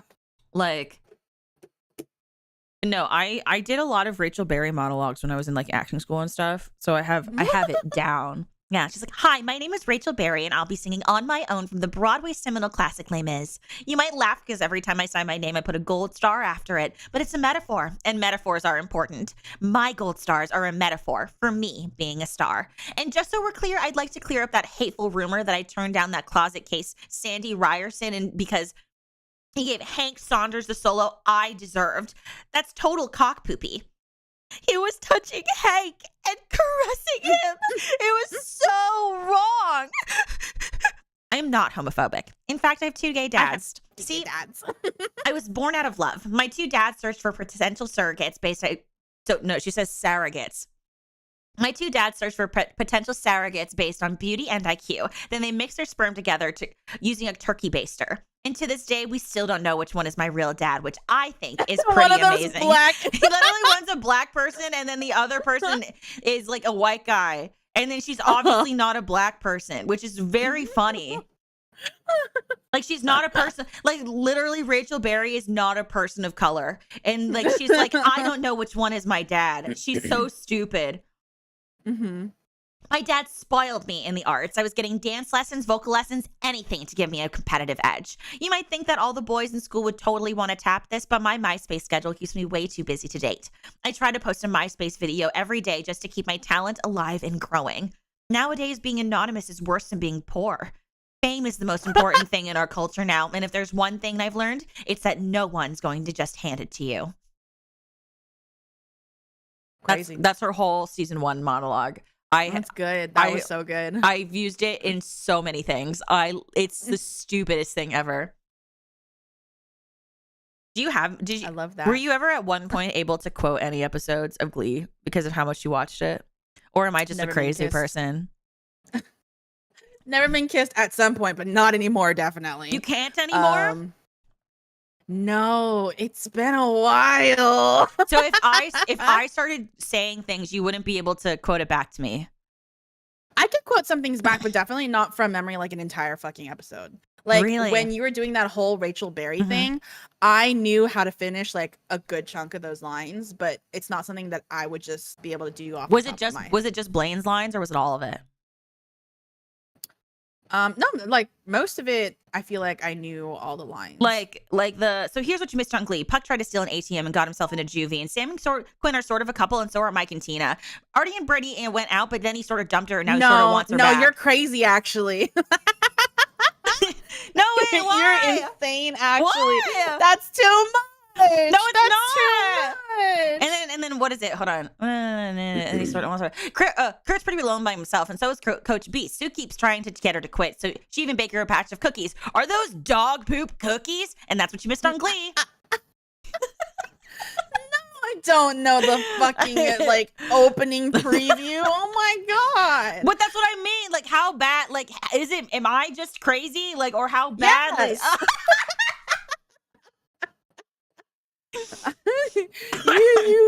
You were at like 100, not 95. What you do were you at mean? 100. I was at like 85 now that I feel like I am way less.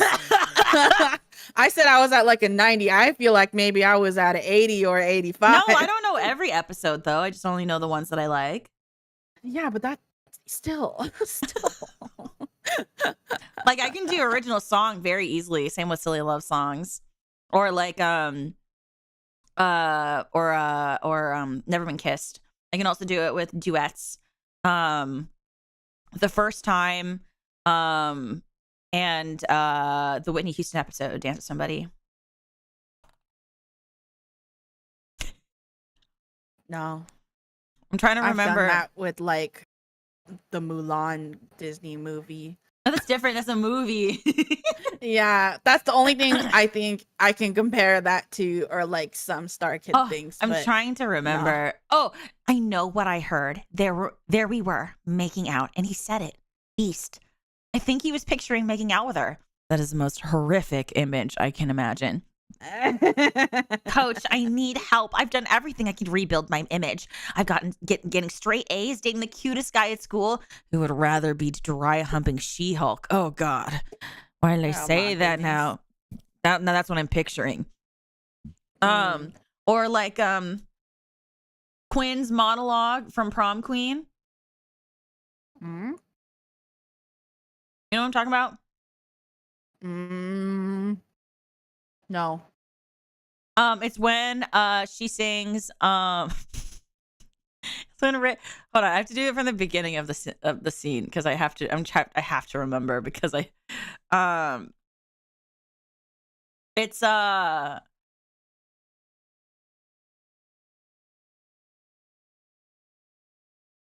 Oh shoot. She says, it's when like it's when Rachel sits down to sing about Only Child from original song. Is it original song? Hold on. I have to go. Only Child's from original song, yeah. Yeah, okay. So then she goes, yeah. Okay, yeah. So because it's sorry, I have to go further in the beginning because it's like the oh yeah, bop bop, ooh, bop bop, oh yeah.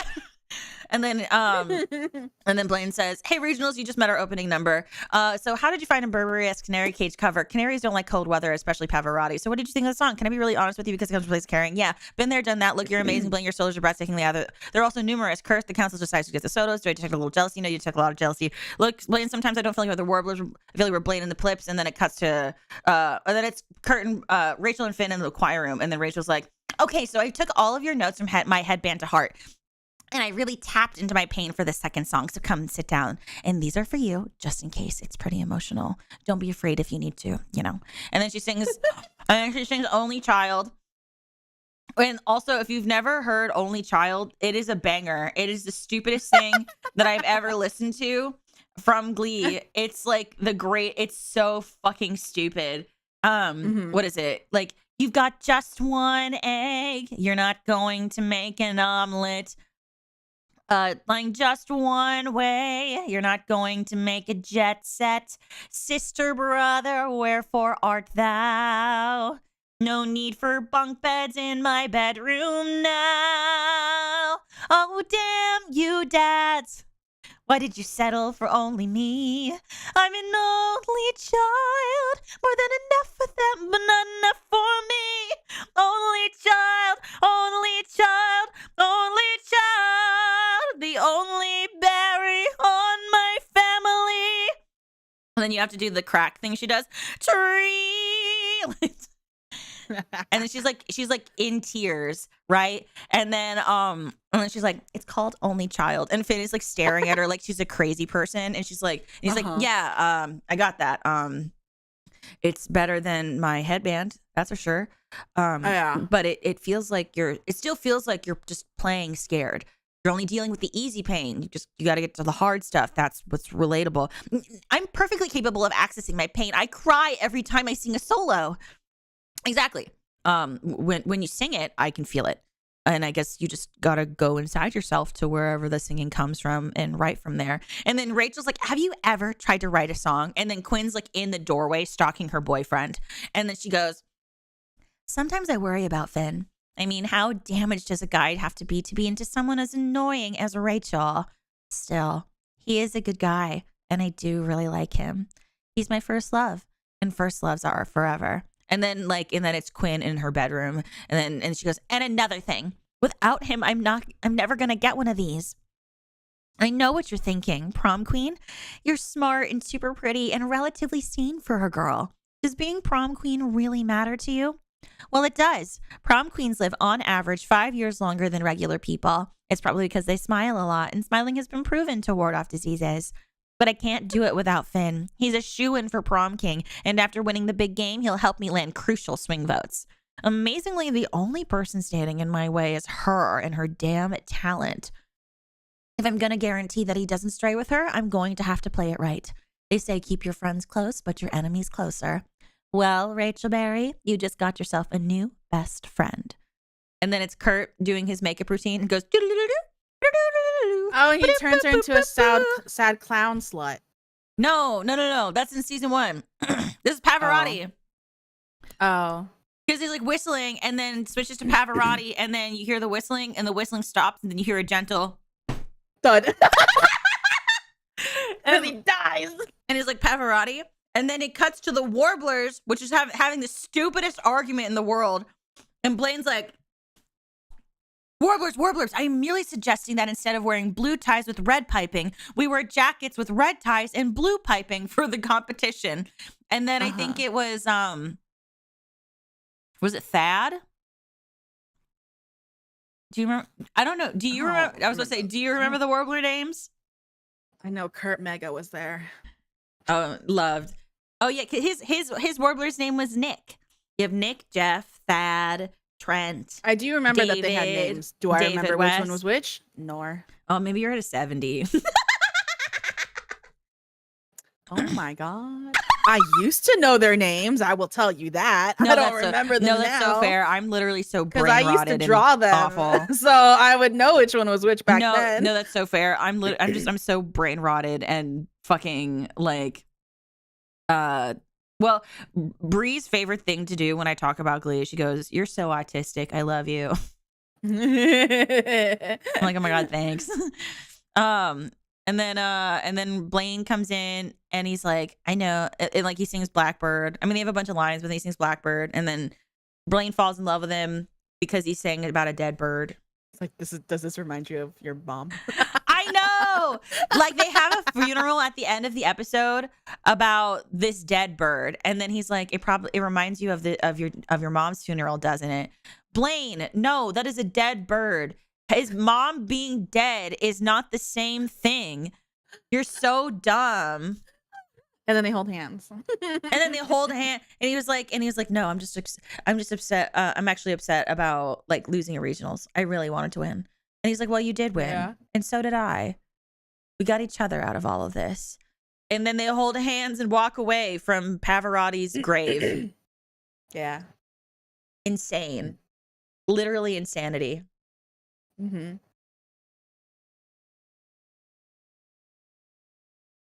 So if I just start saying other like Glee quotes at you, will you recognize them? Maybe.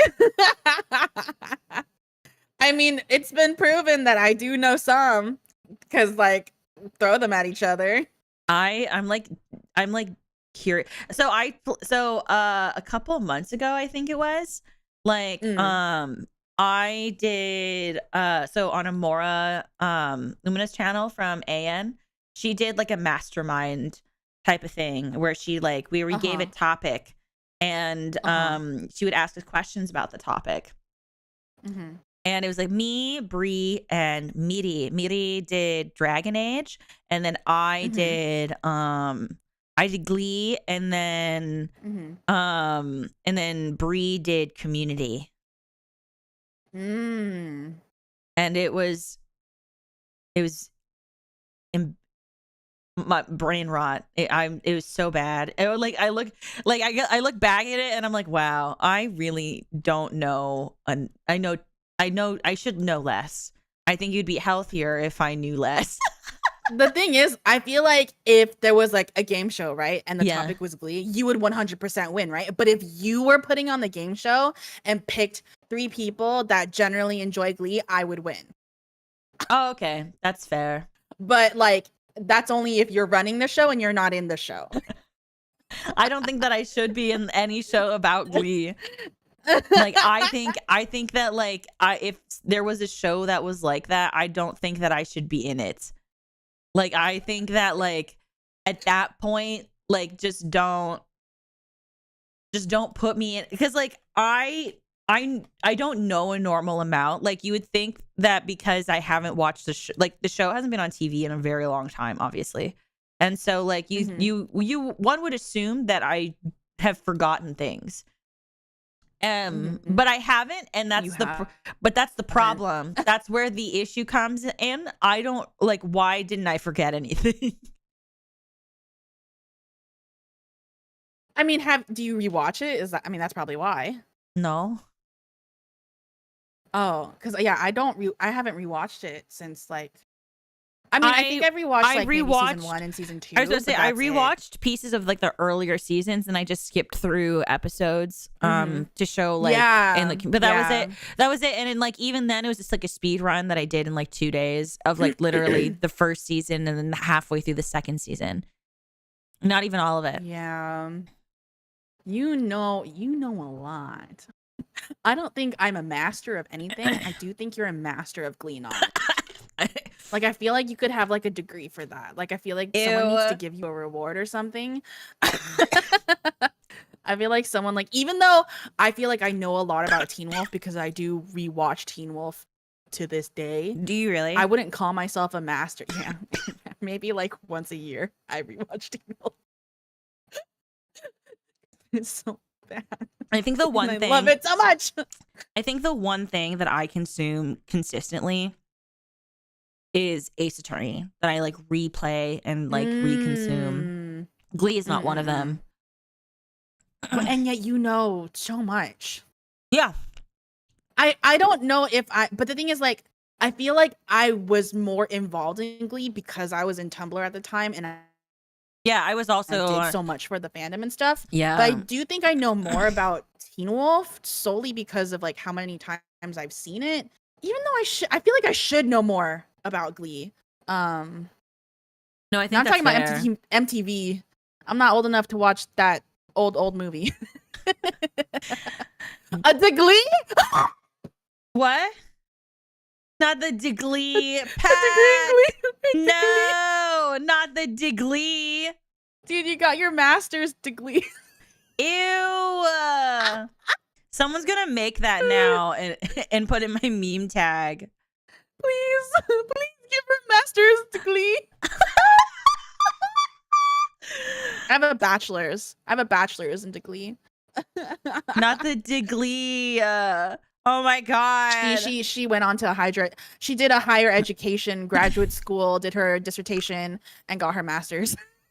Actually, though, do you remember when? Yeah. Do you remember when Kurt and Blaine dressed up as Snooki in The Situation for Halloween? Yeah, that was cute.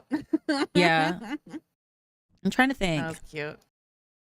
I liked the Christmas episode, and they called each other holiday roommates. That was what I would call my gay friends trying to be Oh my god, that's I'd be right. like, oh, you mean your holiday roommate? Yeah, the way that they Instead would of like your boyfriend. I was going to say they would pause and then it was like, this is Blaine Anderson, my friend and holiday roommate. Yeah, and yeah, they'd be like, oh, that's yes. code for Yes, my gay lover that I like have sexual relations with on the regular. Especially when they got to college. Oh my god, they were so nasty. Don't you remember the amount of times that I stopped watching? Oh no, that's right. Season 6. Like Blaine was still in high school. No, season 6. I did watch a little bit. Season 6? I did No, watch everyone was out of school. No. So when I stopped watching, he was still in high school, but then I watched a little bit of him being out of high school, and then I stopped. Okay, because high school was still season 4 and then part of season 5. And then they didn't he didn't leave high school until midway through season 5. And they had a whole episode about New Directions closing. I think I just stopped. Like, yeah. I already was getting out of it season 5, and then I didn't even bother with season 6. And then season 6, he dropped out of NIATA because after he and Kurt broke up, he got so depressed that he just decided to move back home. No, and then he started to go to therapy. And so, and then like, and that's when he started dating Karofsky. I wish that he didn't do that, but I'm glad that he did. Like, and the reason why I'm glad that he did is because I think he needed to see the world outside of Kurt, which was a lot of the problems he had throughout the show. Because he relied so heavily on Kurt being proud of him because no one else was. They could have just made up a guy. I don't think they had the money for it. Didn't have to be corrupt. But they gave Kurt a guy. He was like why can't they give him a guy? Well, he was like a 64-year-old man. Ew. No, it was sweet because it was like I think he was in his 60s and he was talking about how like he could tell that like Kurt and Blaine were still in love with each other, and like he was like I don't want you to miss out on the life that I wish I had. And so he's like go see him, go talk to him. Was he romantically with this guy? Not just like they met on a dating app. They met on a dating website. And they went on like a couple casual dates, but yeah, so he was like seeing him, but it was nice, like because I liked them seeing other people. I wish that they did more of that like throughout the show, but like but it was like great. I liked it. I wanted them to. I desperately wanted them to break up. Be Karofsky. I did not want it to be Karofsky. In my Funnily soul, enough, I was like, Blaine wouldn't do that. no, I don't disagree with that, but I think funnily enough, Karofsky was the most mature one out of that whole scenario. That wasn't even the same guy. They just said it was Karofsky and made a new guy. I mean, it was the same actor, so I know, but like, it don't make. Jindo doesn't like that Karofsky grew as a character. I don't, because he was mean and awful, and when Blaine he wouldn't was do like that to Kurt. 16. Okay, and what is he, like 18? That's still little. No, they're in their. What are you talking about? They're in their 20s by the time this happens. What are you Time saying? doesn't pass. Time doesn't make sense. What are you I talking don't about? care. I think me as a petty person would be like, no, you were awful to the Jindo person is like, I love. The person I that you will were not. at 15 is the same person you I were hold a at grudge. 22. I will hold a grudge forever. Bitch, get out of here. No, like, don't get me wrong. I do agree that Blaine wouldn't date Karofsky, but I do think that out of all of the characters that matured the best, it was Karofsky. Yeah. So You're only allowed to have good character development if you're a side character and not important. But like he like very genuinely like he handled like the breakup so well. It was like this is how I wish all of the breakups on Glee went. It was so refreshing to watch. And he was such a wonderful, it was like such a wonderful thing to experience. Like their relationship's fucking weird, but like they all look like they were 30 years old. Well, that's why the show had to end, okay? Because fucking like because some of them were in their 30s already at that point. Kevin played high school, that's what, and I'm pretty sure after Glee, that's when they stopped hiring adults, like like adults as high schoolers. But then again, like at this, like, and now they hire like 18, like 20-ish year olds. But at the same time, like when they started Glee, like Chris was 19. He was the youngest baby boy. Amber and Kevin and Jenna, they were all in their early 20s. So like the same age bracket, honestly. Yeah. So, you know, but but like it was really good though. I actually really liked season 6. I think season 5 absolutely dreadful. Season 4 also pretty dreadful. You're the only person I've ever talked to that said they liked the last season. I think that it was what I would basically I liked it for in the sense of like I think it gave a lot of people what we wished we got in earlier seasons.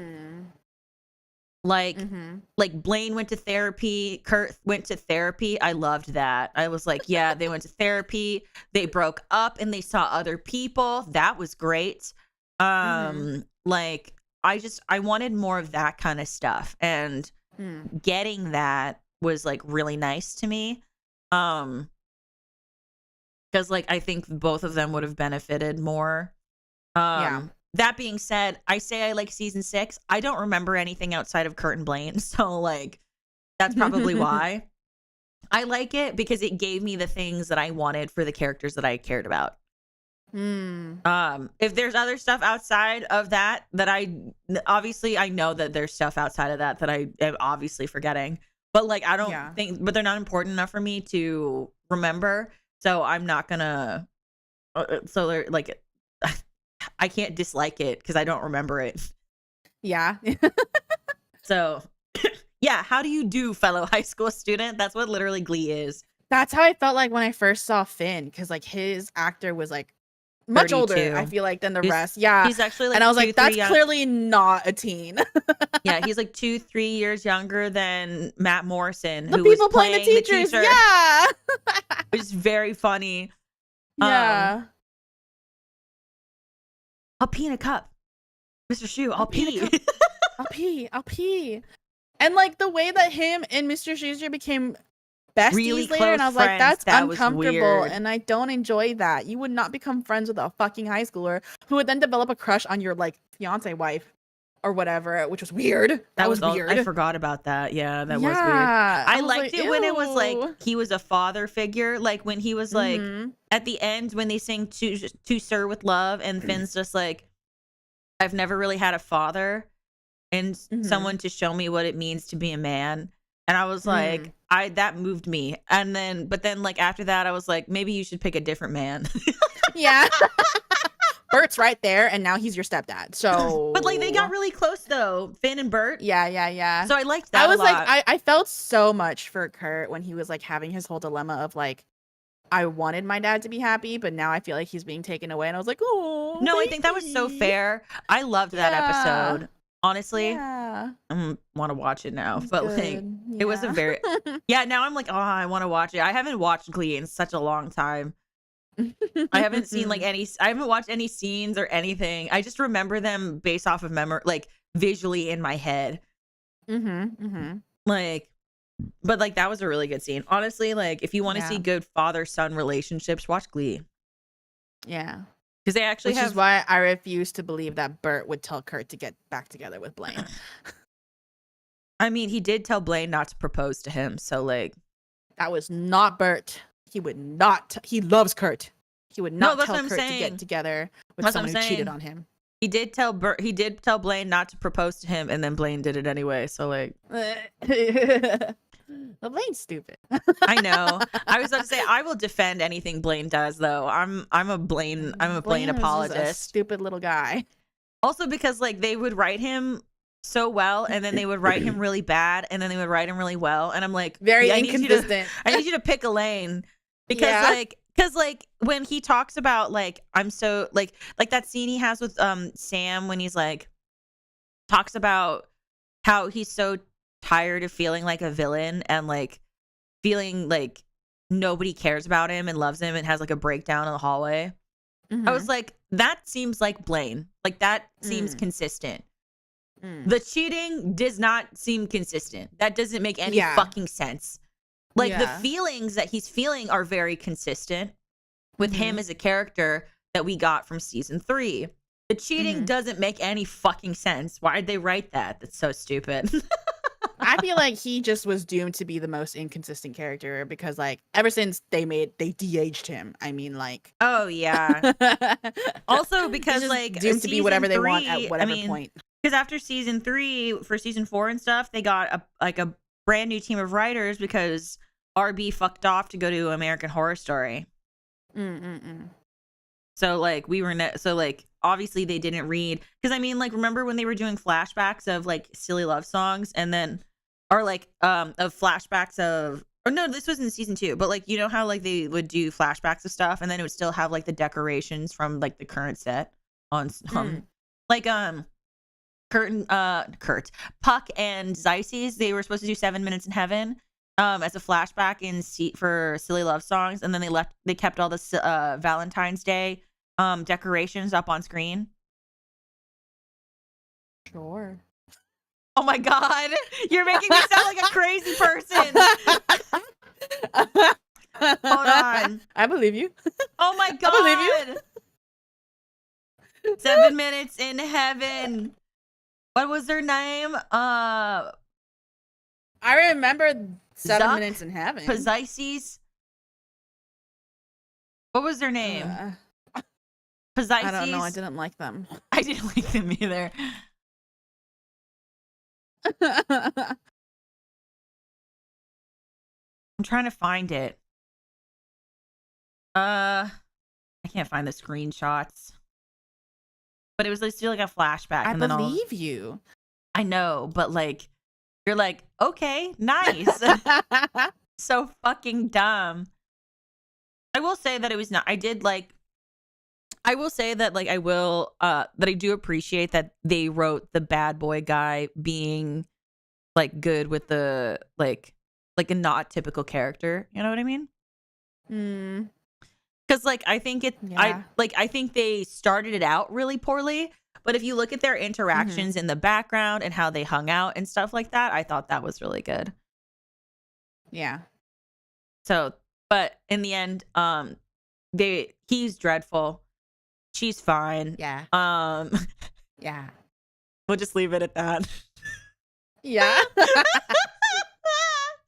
Glee really predicted. Oh, wait, I found it. It's the tiniest screenshot ever, but I found it. Oh my god, I almost put it in a server. That's not the right thing. Okay, here. Look at it. Look. What am I? Okay. So in this scene, it's supposed to be 7 Minutes in Heaven, which takes place right before sectionals.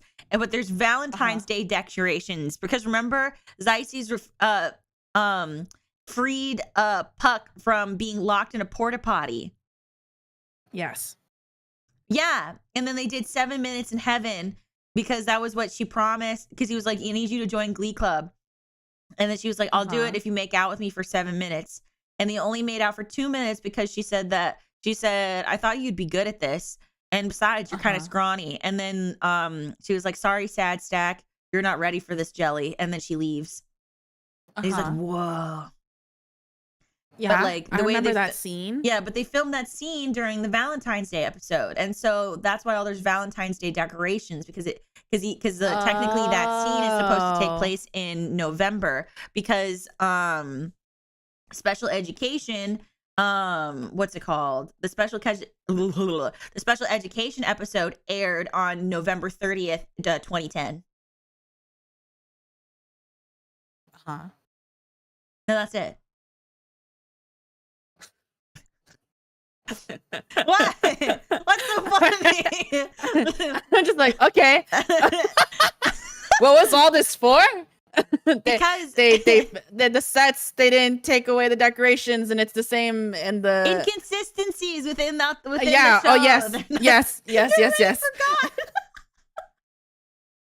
The road to this was too long that I forgot where we started the journey. Oh my god, I have a question for you.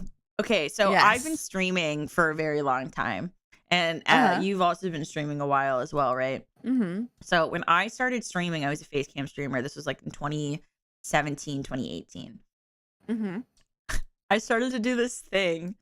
I have a question. Actually, let me do this. What day did Blaine appear on Glee? Fucking It's okay if you don't know this. I'm actually insane. 20. So. Not the year, the day, like month and day number. Fuck. I wanna say November something. Okay. No, because it was only like the second episode. It was the second episode of season. It's the 6th episode of season 2. It's the 6th episode of season 2. I'm so sorry you're being now subjected to the little detailed they took summer breaks parts. like we did for school. Yeah, summer breaks and then the winter breaks. They took summer breaks like we did for school, and then they came back. And then so if it started in like September, so yeah, November.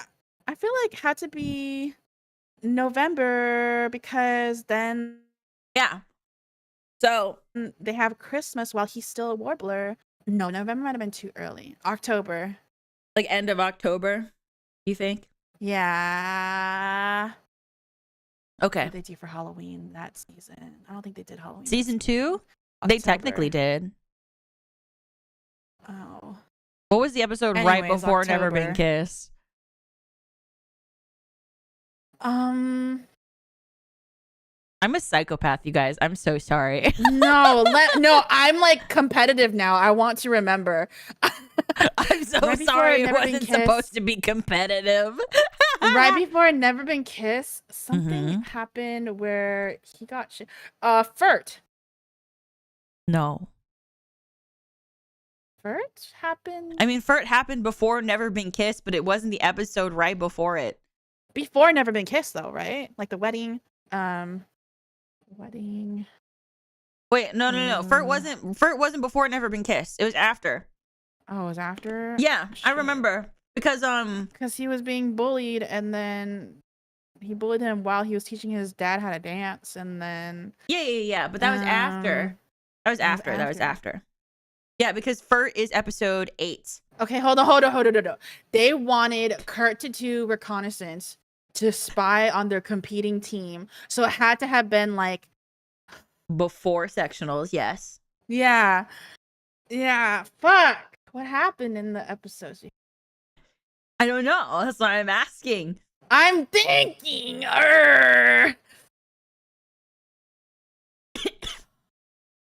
It's okay if you don't know what the answer is. I'm going to tell you anyway because it's relevant to my story. Something like Kurt was upset because everyone just like told him to visit that. And I don't remember. I broke Jindo. Sorry, guys. I don't remember. Okay, so the episode right before Never Been Kissed is Rocky Horror Glee Show. And then and that was what they did for Halloween that year. And on November 9th, 2010 is when Never Been Kissed. November. Yeah, but you changed it to October. You didn't Yeah, lock because in. you made me second guess myself because you kept talking. Yeah, I'm good at that. It's me. I should have taken my gut feeling. Yeah. So November 9th, 2010. And so I used to do this thing where I would basically if I would celebrate Blaine Day every year on November 9th. And so on stream I would have a Blaine command, and it would basically be I would just say Blaine Day in all caps, and then every time someone said Blaine Day, my bot would also say Happy Blaine Day. So a bunch of people, I'd be like Happy Blaine Day, and a bunch of people would say Happy Blaine Day, and then my bot would spam Happy Blaine Day. And and I would spend that whole stream quoting Never Been Kissed. Oh my god. And talking about the history of Blaine Warbler versus Blaine Anderson. And I did that every year until I became a VTuber. That's beautiful. That's very beautiful. Yeah, because I became a VTuber in 2020. Wow. So I'm so mentally stable. Hey, we all have our vices. I mean, you're doing that instead of getting into like drugs, you know? Yeah, that's true. Yeah. Yeah. Like, I will admit though, Never Been Kissed is not my favorite Clayne episode. I'd actually rank it really low. It's not my favorite Clayne episode, but like it is the very first one, so I have to. Yeah, I just remember it the most. I would still rank it one of the low ones though.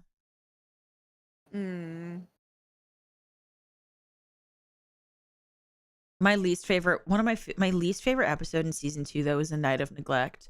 I will say that I love that scene when Santana is like, I have razors in my hair, all up in there. When she's like, trying to when she confronts Karofsky. I love that scene, and that's how I was convinced that Blaine and Santana should be friends. I remember when she was on that anti-bullying committee and she was like trying to escort Kurt. Gay. She's like, Team Gay.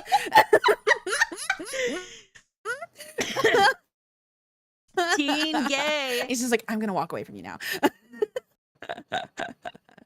I love that so much. Like, there are some things that I keep, like Teen Gay or like XOXO Gossip Gay. I keep those. Those are still in my regular vernacular. I'm trying to think. Season 2 is crazy. We didn't even talk about season 3 really.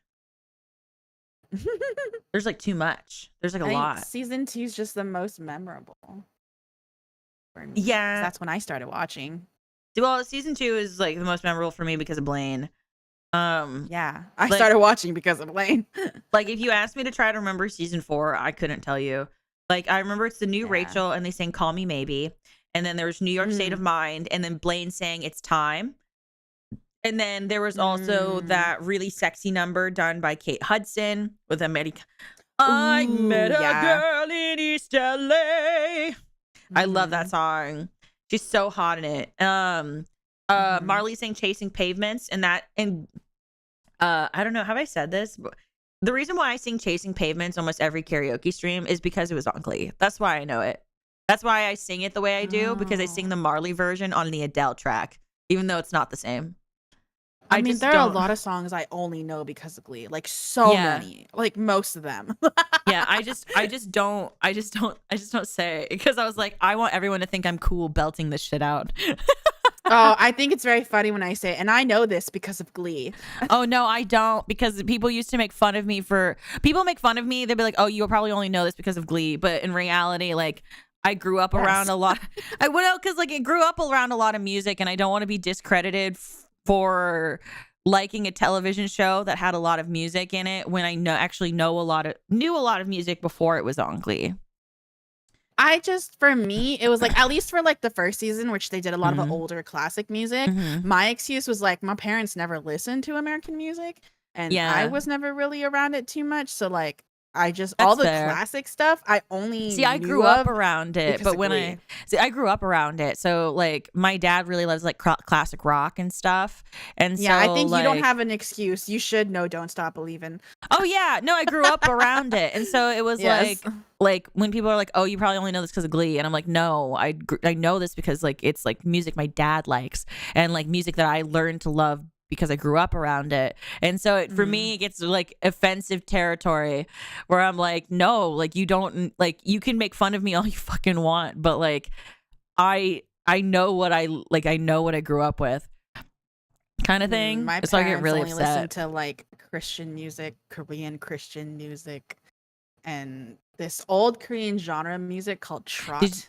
did you listen to that one song I sent you? The Cutlass Which one? song? Cutlass. Oh no, I forgot. Yeah. I was remembering, I like was listening to a bunch of these songs and I was like, why do I remember all these lyrics?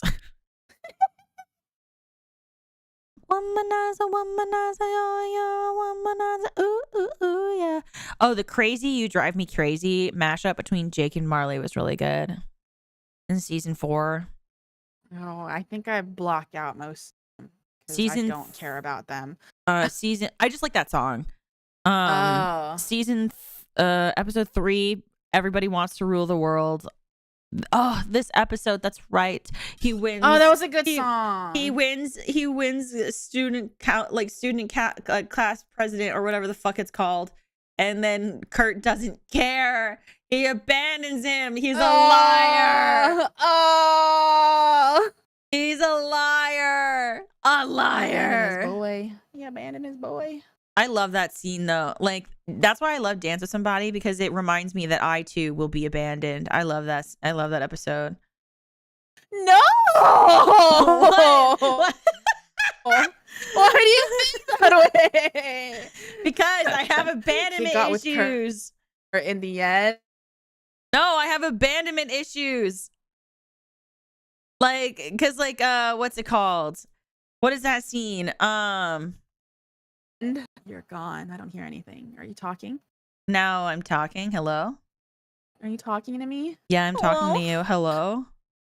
Hello? Hello? Are you talking to me? Hello, I'm talking to you. Hello? Hello? All I heard was silence and then abandonment issues. Yeah, Hello? okay. So I said I was like, yeah, I have abandonment issues. I'm a yandere. Why do you like what else did you think was gonna happen when I said that? I mean, but Blaine gets with Kurt in the end. Yeah, it doesn't erase that he was abandoned. It doesn't erase it. I feel like everybody was abandoned at some point. Yes, and that's why I am so entertaining to watch. Like I can't with the puppy dog eyes that he does when he's like, "Who's Chandler?" And then Kurt's like, "Why are you going through my phone?" And he's like, "I'm not going through your phone. It's just that it keeps buzzing because Chandler won't stop texting you." When we go to New York, let's go to the Ooh. front of the plaza and reenact the end of the way we were. Give me that.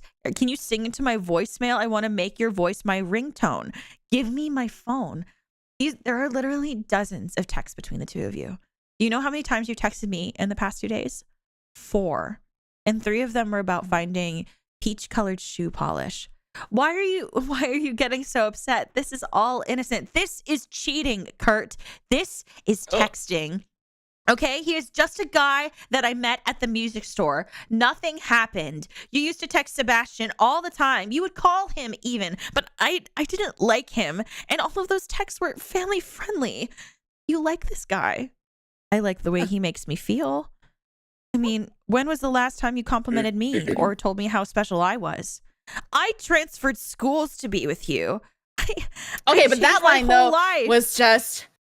Oh, you remember when he transferred and Kurt's like, I want to make sure that you're not doing this because of me, and he's like, I'm not. I think this is the right thing to do or whatever. You can't just be like, I transferred schools for you. I know, but I think it's more of a sense of like the way Blaine shows affection is not necessarily coincides with how Kurt perceives affection.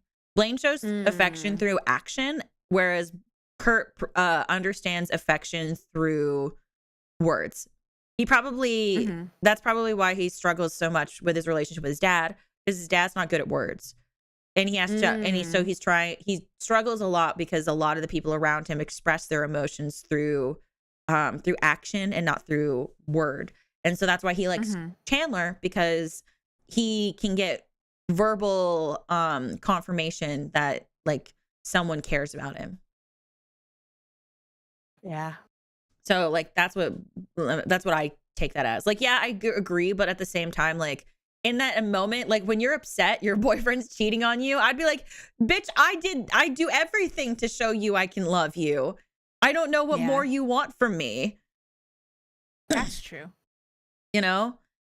Also, like the thing with that scene too is like, what does he say? He's like, you don't get what it's like being your boyfriend, okay?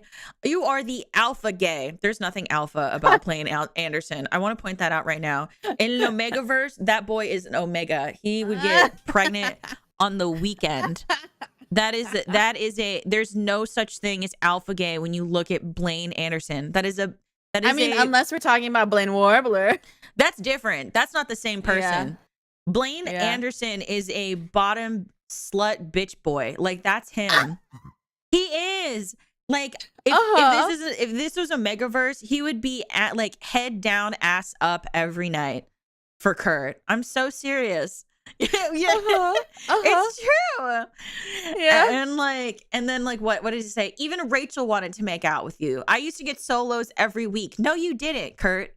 The whole point, the whole storyline has always been you don't get enough solos. You can't say I used to get solos every week. That shit's not real. It's just not. And then do you know how many times I've had to sit on a stool and watch you perform? Like once when Karofsky tried to delete us himself. Like we don't fucking know. Like hello? And then Blaine's like, then talk to me. And I'm like, yes. Yeah. Kurt. Fucking speak words, bitch. You're upset because your boyfriend don't give you any communication, then you do that shit back. You need to say something, you dumb fuck. And then and like Blaine's like, then tell me you're unhappy, but don't cheat on me. And he's like, I feel like I've taken crazy pills. I didn't cheat on you. I'm really sorry if this made you upset, but it's okay. And then the Segu is like really fucking bad when it's like Blaine's like, it's not right, but it's okay. And then he sings It's Not Right, but It's Okay by Whitney Houston. And he's like, this song is for anyone that's ever been cheated on, which is literally everybody in Glee Club. And they all turn their heads to look at Kurt. And then Kurt's like, this is insane. I didn't cheat on you. And Brittany goes, cheetahs have the fastest land speed of any living animal. And then they sing this song. It's so stupid. But also, did you say Segu? Yeah. Segway? Can't you say it both ways? Segway? I've heard both. I don't think so. I usually say Segway, but like I was speaking really fast because I was really okay. I was really like because like Segu is like I think it's like a separate word. So it's Segway is like oh no wait no I'm thinking of spelling. Never mind. I'm stupid. But no, I usually say Segway. I was just like really fired up because it makes me angry. Like I love them so much, but I also hate them. Like I would rather Kurt be with oh fuck that. Never mind. Blaine to be with Sebastian. I would have rather that. That's how much I love them and hate them at the same time. Like, oh my God. Like when they kissed and then he says, you take my breath away. I wanted to die. I hate that. You know what I'm talking about? In First Time in season 3. Yeah. Yeah. Mm-hmm. And he's like, you take my breath away. Like, I hate that. I hate it. I hate it so much. I think I didn't like that. I didn't like it at all. Like, I don't want to kiss and then like someone like breathes into my mouth and starts speaking into it. Like, Ew. Well, when you say it that way, that's what happened. That you can't tell. You can't look at that scene and then tell me that's not what happened. And then they awkwardly separate. And normally when you kiss somebody, you're still like slightly touching them. They move away like God stood between them. Like, it's so weird. What? That's okay. What? It's true. Yeah. Oh my God. Oh my God. Thank you, Heath, for this. Hold on. I'm going to send this to you. Oh my God. Thank you for also making it from fucking Niyata as well. Holy shit. Oh, is it your master's degree? That's amazing. Wonderful. It's from the New York Academy of Dramatic Arts. Fucking Niyata. I'm so mad. You gotta put that on the wall. You have to put that on the wall. And it's signed by Carmen Thibodeau. No. Thanks, Whoopi Goldberg. What's your favorite like Britney quote? Oh shit. There's so many good ones. I don't even remember them all. I just know there was the one that I do remember. I don't know if it's my favorite because I feel like I like other ones more, but I just remember when she was like, one time I like pulled my muscle when I pulled when I pulled my hamstring, I went to a misogynist. There's also the iconic. Did you know that dolphins are just gay sharks? Yeah, that one's iconic. I don't know if I found that one funny, but like, I one that I thought was really funny was when they did "We Got the Beat" and they're covered in food, and then Brittany looks in her it looks in her shirt, and she goes, "I have pepperoni in my bra," and Santana goes, "Those are your nipples." Oh. That's crazy. Or like when oh, do you remember when they were going around in a circle and they made Rory try peanut butter and they were like, life is too short. And then they were like, what are all the things that you want to live to see? And Blaine says like, I want to be alive to see like marriage equality in all 50 states. Mm-hmm. And Brittany says, I want to see my cat kick his ecstasy addiction. There was a lot of things happening with her cat. Lord Tubbington, she had 2 cats. Yeah. I'm trying to remember another one. Or shoot, what was it? Oh, when she said that she's gonna have a baby, and everyone was like, "Have you gone to a doctor?" I know where babies come from. And she's like, a few days ago, a stork built its nest on top of my garage. I'm not stupid. It's obviously getting ready to bring me my baby. And then Rachel just like stares and she's like, her face. Rachel's face was so, it's so funny. Iconic in that She scene. just stares. She's like, this is so good. Yeah. I'm trying to think.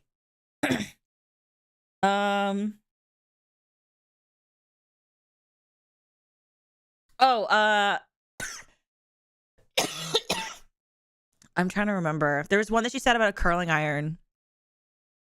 Oh. It's something like the best way to use a curling iron is to use it in the bathtub to keep you from getting burnt.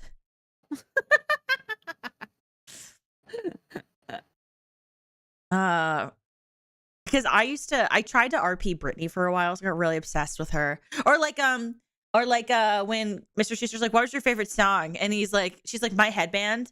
And he's like, what are all those songs about? Headbands.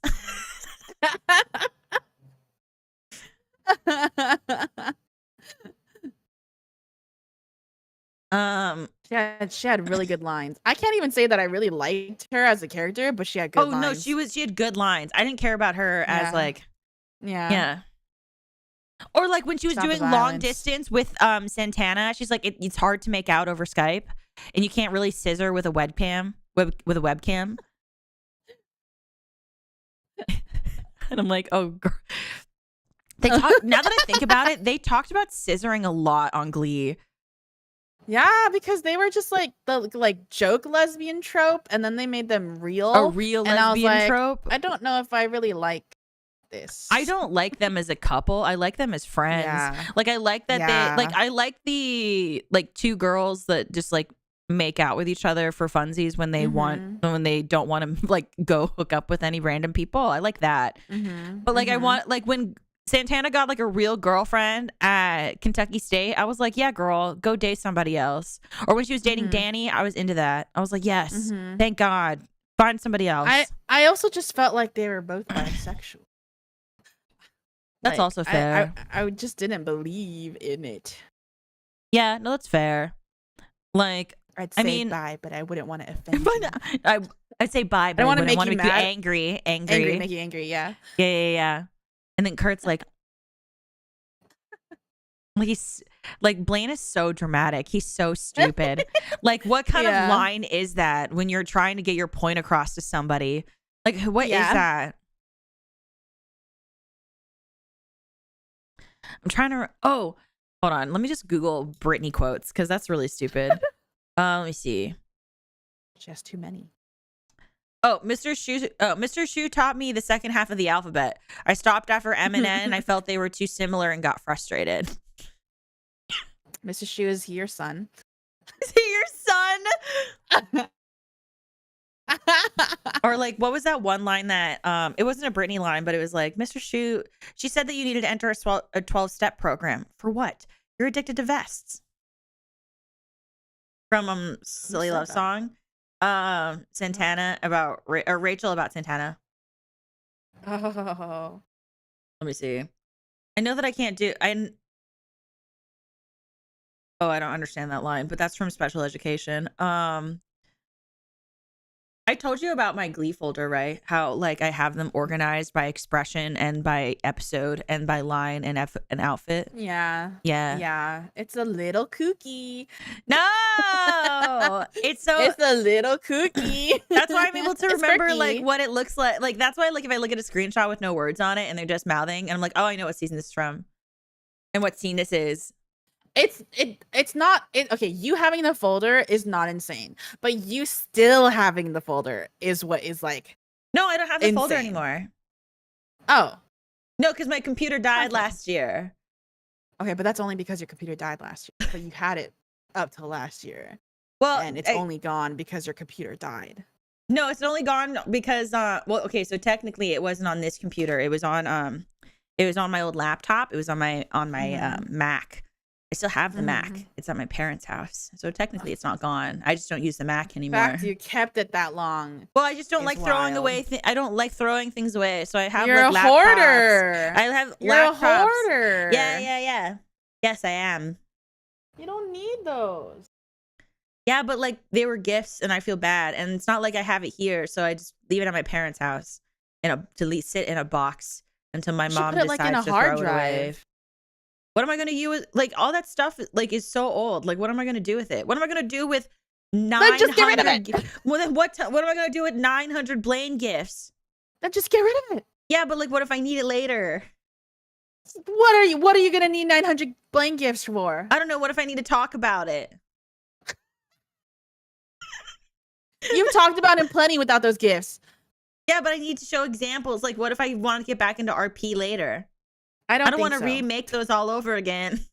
I don't think you're going to want to get back into Glee RP past the year of 2024. I don't know. I was looking at it like a couple months ago, so don't speak like that. Are people still Gleerping?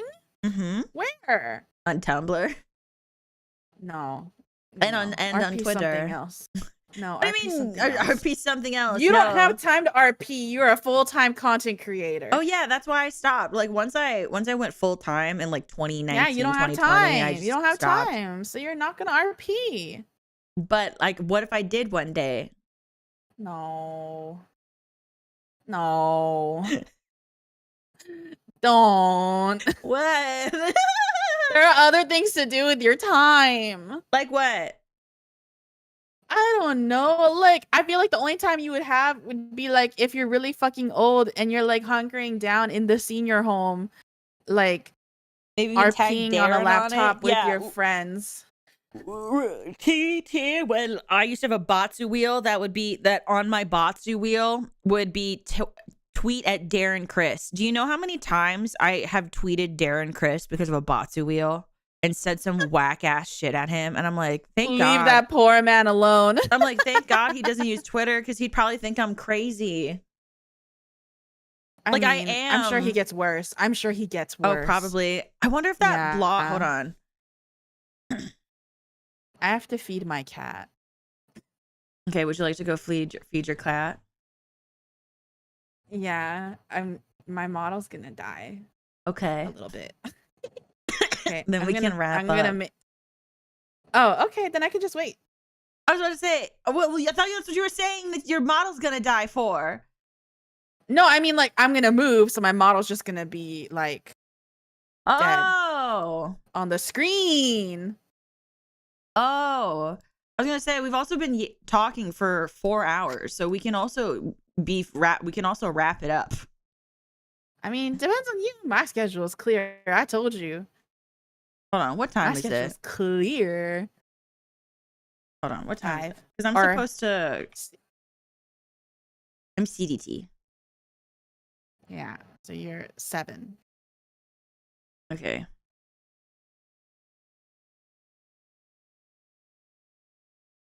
What time did We talked for 4 hours about Glee, and yet I feel like we did not talk that much about I know. Glee. I was like, I feel like we didn't talk about Glee enough.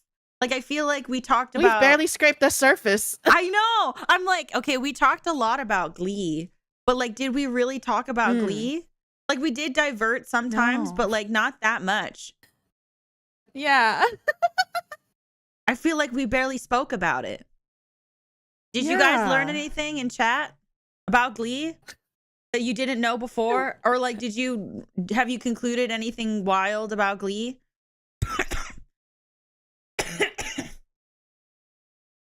It's okay if you say no, because you didn't understand what was happening the whole time too. That's also okay. No, but what's it called? We can wrap up because I actually have to go to the store, and the store closes in 30 minutes. Or what? Huh? I have to go to the store, and the store closes in 30 minutes, so we could also wrap up. Oh. Yeah. Go. Oh my Go God. get what you need. I was about to say, next time we could do this again. We can but- have Glee Part 2. Yeah. Yeah, we can have Glee Part 2. We can talk about how that Tumblr blog where people still believe that Chris Colfer and Darren Chris are still dating. Season 2. And that Mia Swear is still a beard. Yeah, do you not know about that Tumblr blog? Oh my God. There's a Tumblr blog that gathers evidence about Darren and Chris to prove that they are dating. And, or like are lovers in insane. secret. It's a really crazy blog. At least you're not one of those. Oh God, no, absolutely not. I am not. I'm delusional, but I'm not that delusional. Good. There's a limit. No, like literally there's a blog and it's like a person that claims to be like a real lawyer. They're like, I understand how to find evidence. I have experience. And I was like, I look at it and I'm like, this is crazy talk. That is crazy talk. That's absolute crazy. It's just like the person that made the theory about Lewis Tomlinson's fake baby. What? Do you know from One Direction? I know who my Lewis- sister was a directioner. There's a whole theory about Lewis having a fake baby with a bunch of evidence and stuff like that. It goes with the theory. And listen, I thought it was a joke, but then I watched a video and I was like, whoa, he might have a fake baby. That's crazy. That's like insane. That's wild. Yeah. That's weird. Someone dedicated the time to this fake baby thing. That's crazy. Holy shit, that's wild. Yeah, no, but they've been doing this blog since like 2012, 2013.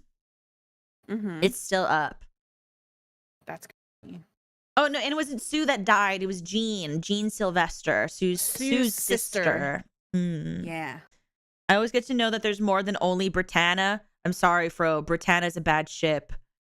Like you need to Britannia's a bad ship. I was about to say get into like Santana and Danny or something. What was it called? Dantana. What do you mean stop? Like there's other ships. Like there's other women that literally Santana can be that are so much better with it. Like there are better options than Brittany. Like it's not because I think Brittany's a bad character. I don't have strong opinions about Brittany. I just don't think that they're a good couple. But I think but like we're also like claners, so like you know, so like like back in the day, Britannia versus claners, where it was like that was like a death sentence if you said something about the opposite ship. That shit was crazy. Yeah, it's true. Yeah. So anyway, Jindo, let us where can we find you? Say it again. You can find me at youtube.com/@sojindo. There's my name is in the description of this video. Yeah. And you can find me on Twitter at sojindo_, and wherever you find your podcast. JK, I don't have a podcast. But I might soon. Oh, Ooh, do you? Oh my god! Yeah, a new podcast. Oh my god! Yeah, it's not a typical podcast. So hold on. I haven't like properly. No. I haven't properly announced it, so I will. Oh my god! Sneak peeks. Sneak peeks. Well, I'm not gonna leak what it is. The only thing that people need to know is it's a parody podcast. It's not like a actual. It's not like me just talking. It's like me like doing acting and stuff. Because like because like I have been like I've been talking about doing regular podcasts with some friends, and I'm like that's a lot of regular podcasts. I want to do something funny, and I want to do something stupid. It's a secret project that I've been working on for quite a while that people have unknowingly decided to participate in. Haha, teehee. Yeah, viewers have been participating in my podcast for months now, and they have had no idea. But this is it. I'm getting. Ooh. You're getting what? And I'm then, getting sneak peek. Yeah, you're getting sneak peeks. And then this is the general premise. I'm just gonna copy and paste this from a message I sent to somebody else.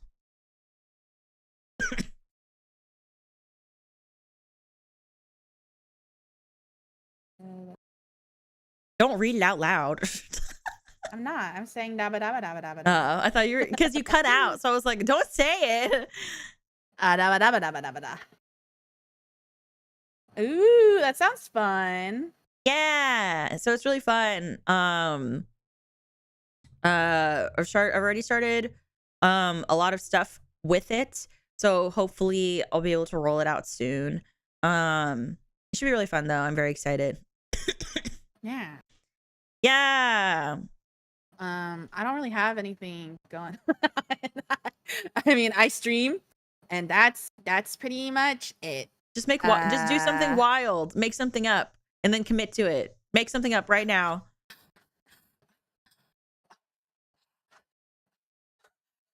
I don't know. What? I can't do that. Jindo is going to do a deep lore dive of Star Kid on their channel next week when they put out the schedule. So make sure you go to their channel and check out the and check out their Twitter, so that way you can find out what day there will be a Star Kid lore deep dive. If you're curious about it, I definitely recommend it. Go support Jindo. There you go. Now you have something planned for next week. Against my will. Now I have to write that down. I could though. I know much. See? Based on, See? I See, I've watched VHS Christmas Carol more than 48 times. see, easy. Sorry, I'm one of those people. I planned my schedule for next week like 3 weeks ago. So like, Oh, that's crazy. yeah. Speaking of my schedule, I because barely get my schedules out on time. I try to. Sometimes I'm not very good at it, but I do try very hard. Speaking of schedule, let me show you guys my schedule so you guys know what the tea is for next week. Ba-ba. The tea. Yeah, so next week, on Tuesday, since we didn't play Buckshot Roulette, because I was dying, we're gonna be playing Buckshot Roulette on Tuesday. So we're serving more back shots. And then on Wednesday, so the waiting room for for Backshot Roulette is already up. Roulette. Yeah, Backshot Roulette. And then on Wednesday, there'll be Azatsu in the morning. Azatsu in the morning. And then followed by we're gonna do a watch along, members only. We're gonna be watching The Little Mermaid. The one with Jodie Benson in it. Holy shit.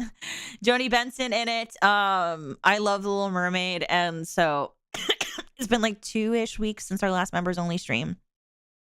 Normally I don't stream on Thursdays, but the Saturday stream had to be moved to Thursday. So the reason why, so there's streams on Tuesdays and Wednesdays and Thursday next week. Because on Friday, I'm going to be going to Otakon in, I think it's like DC or Maryland or whatever. I'm going to be there with Studio Nekomata. So if you're going to be at Otakon, go check out the Nekomata booth. I'll be there. Come say hi. There's no like meet and greet or anything. I'm helping out with their booth. So basically I'll be working. But if you want to come say hi to me, you can if you're in the area. But so that's why the schedule is moved around. Thursday we'll be doing more hand cam. We'll be doing more of the embroidery stuff and more Umi doesn't shut the fuck up. On Friday, if you missed Orgy Orgy? No, Aura. I was gonna say Aura GX, but it's GX Aura. I always get it mixed up because I'm used to just calling her Aura. From GX Aura's summer concert. If you missed it, the cover premiere, I got permission from Aura to upload it to my channel. So I'm uploading it and it's going to be there. It'll premiere whatever time is on the schedule. So that way you guys have something to listen to and watch. And if once you watch that, go stream Endless Blue. So you have to go stream Endless Blue. It's very important. And don't forget to smash that like button and click that bell. Okay, Jacksepticeye. For notifications. But anyway, that's it from me. Everybody say thank you to Jindo. Thank you for having Of course. We are yappers. We are big yappers. Yappers. We gotta yap more. Yeah, we do. We are going to, let me see who's live right now.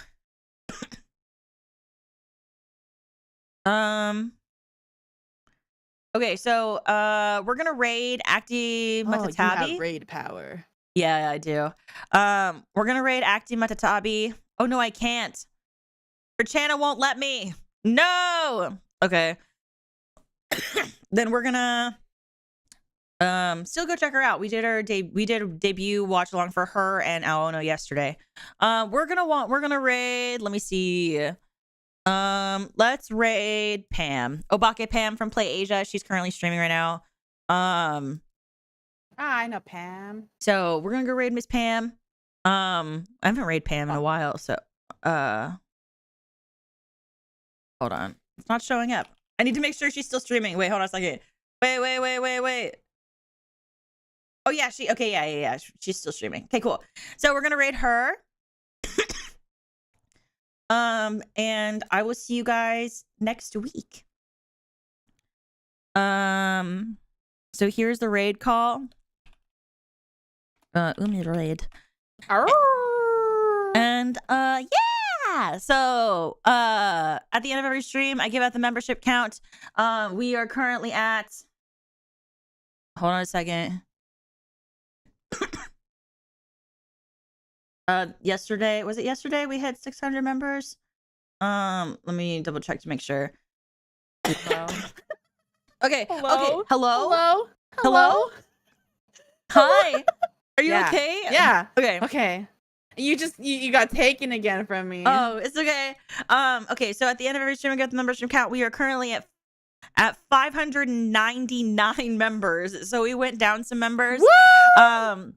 So that means we are one away from because we hit 600 and like we hit 600 something yesterday. So now we're at 599. One more person. So we're like one away now from 600. But still, thank you for 599 members. Appreciate it very, very much. And thank you really quickly. You need to end it with, and that's what you missed on Glee. Okay, I can do that easy.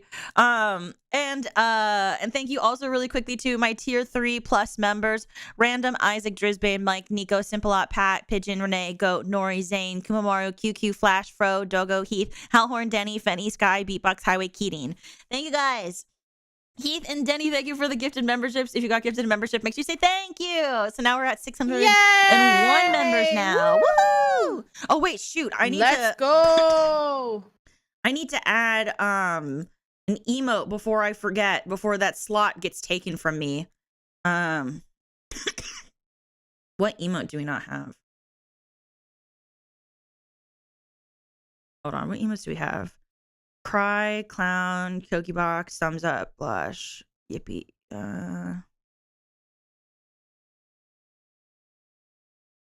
I starting to reach a point where I need more emotes again? No. Do what other people do and just put like the letters of your name. Oh yeah, we could. Umi. Yeah. No, wait. I think I have emotes. Do we have? Okay, wait.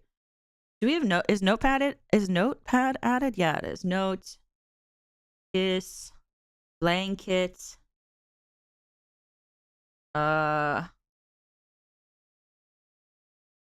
Wheeze. Rip. What emote do I not have uploaded? Hold up. Oh, cry. I don't think I have cry.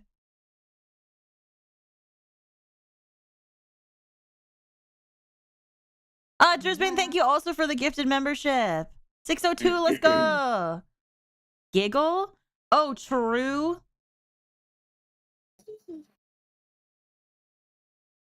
Do we have clown?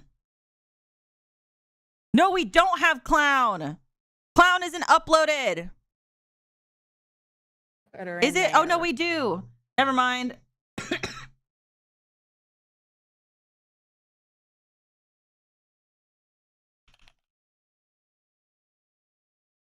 Okay, there we go. So if you want to use the giggle emote, refresh the page. Ooh. Ooh. Have cry? No, those are tears. Cry is the one that's like me with like my mouth open and I'm like sobbing. Or the shy uwumi. I don't like that one. I'm gonna be real, because I'm never. I don't like it. It's called cry though. Oh, on Discord it's called tears, and then in Discord it's called tears, and then the sobbing one is called cry. I don't know. Gotcha. Sorry. No. It's okay. Because the thing is, like, I think if we uploaded the shy emote, I'd want the Kyomora to be shy, but we have like the blushing one. Because I don't get flustered or anything on stream, so it's like it doesn't make any sense for me. So yeah, you know what I mean. But anyway, yeah. Thank you guys for hanging out with us today. I hope you guys had fun. If you haven't already, please consider liking the stream. It helps me out a ton. And also go check out Jindo if you haven't already. And then if I don't see you in the next stream, I will see you in the Discord server. The link for the Discord server is in the YouTube description. And if I don't see you in the Discord server, I will see you on Twitter. And if I don't see you on Twitter, I will see you when I see you. Abyss Gang, if you made it this far in the VOD, thank you so much for watching. Thank you for letting us. Thank you for letting Jindo and I be part of your day. I really appreciate it. Whether you're like putting us on in the background or if you are actively watching us be losers on stream. What? But guess what? Yeah, no, I'm making the segue because losers like me. Oh. Oh my god. Losers like it was making like a Glee reference. Yes. I was gonna say, and now you too can be a loser like me. Chat, make sure to say hi to Abyss Gang. Man, can't believe you didn't let me make my Glee reference.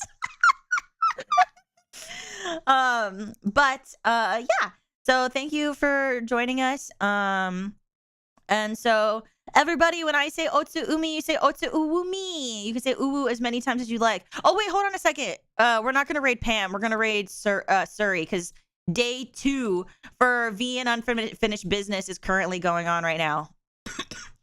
Please cheer me on because I won my match yesterday against Bree. And it was a very steamy and romantic session. No, not balls. V and Unfinished Business, wrestling. Oh, the wrestling thing. Yeah. Mm-hmm. Balls is tomorrow. Mm-hmm. Balls. So, yeah, anyway, Otsu-umi, everybody. Bye-bye. Bye, everybody. Otsu-umi. Otsu-umi. Bye-bye.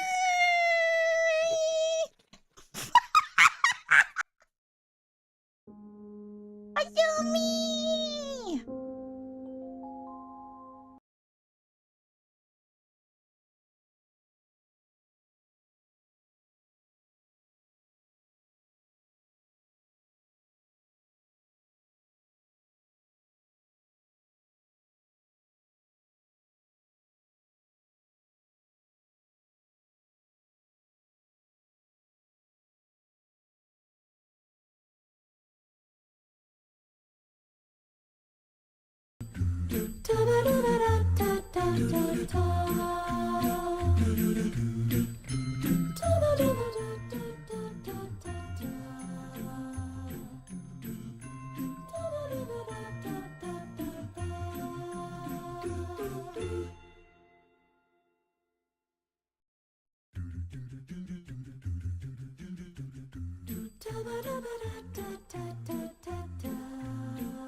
Da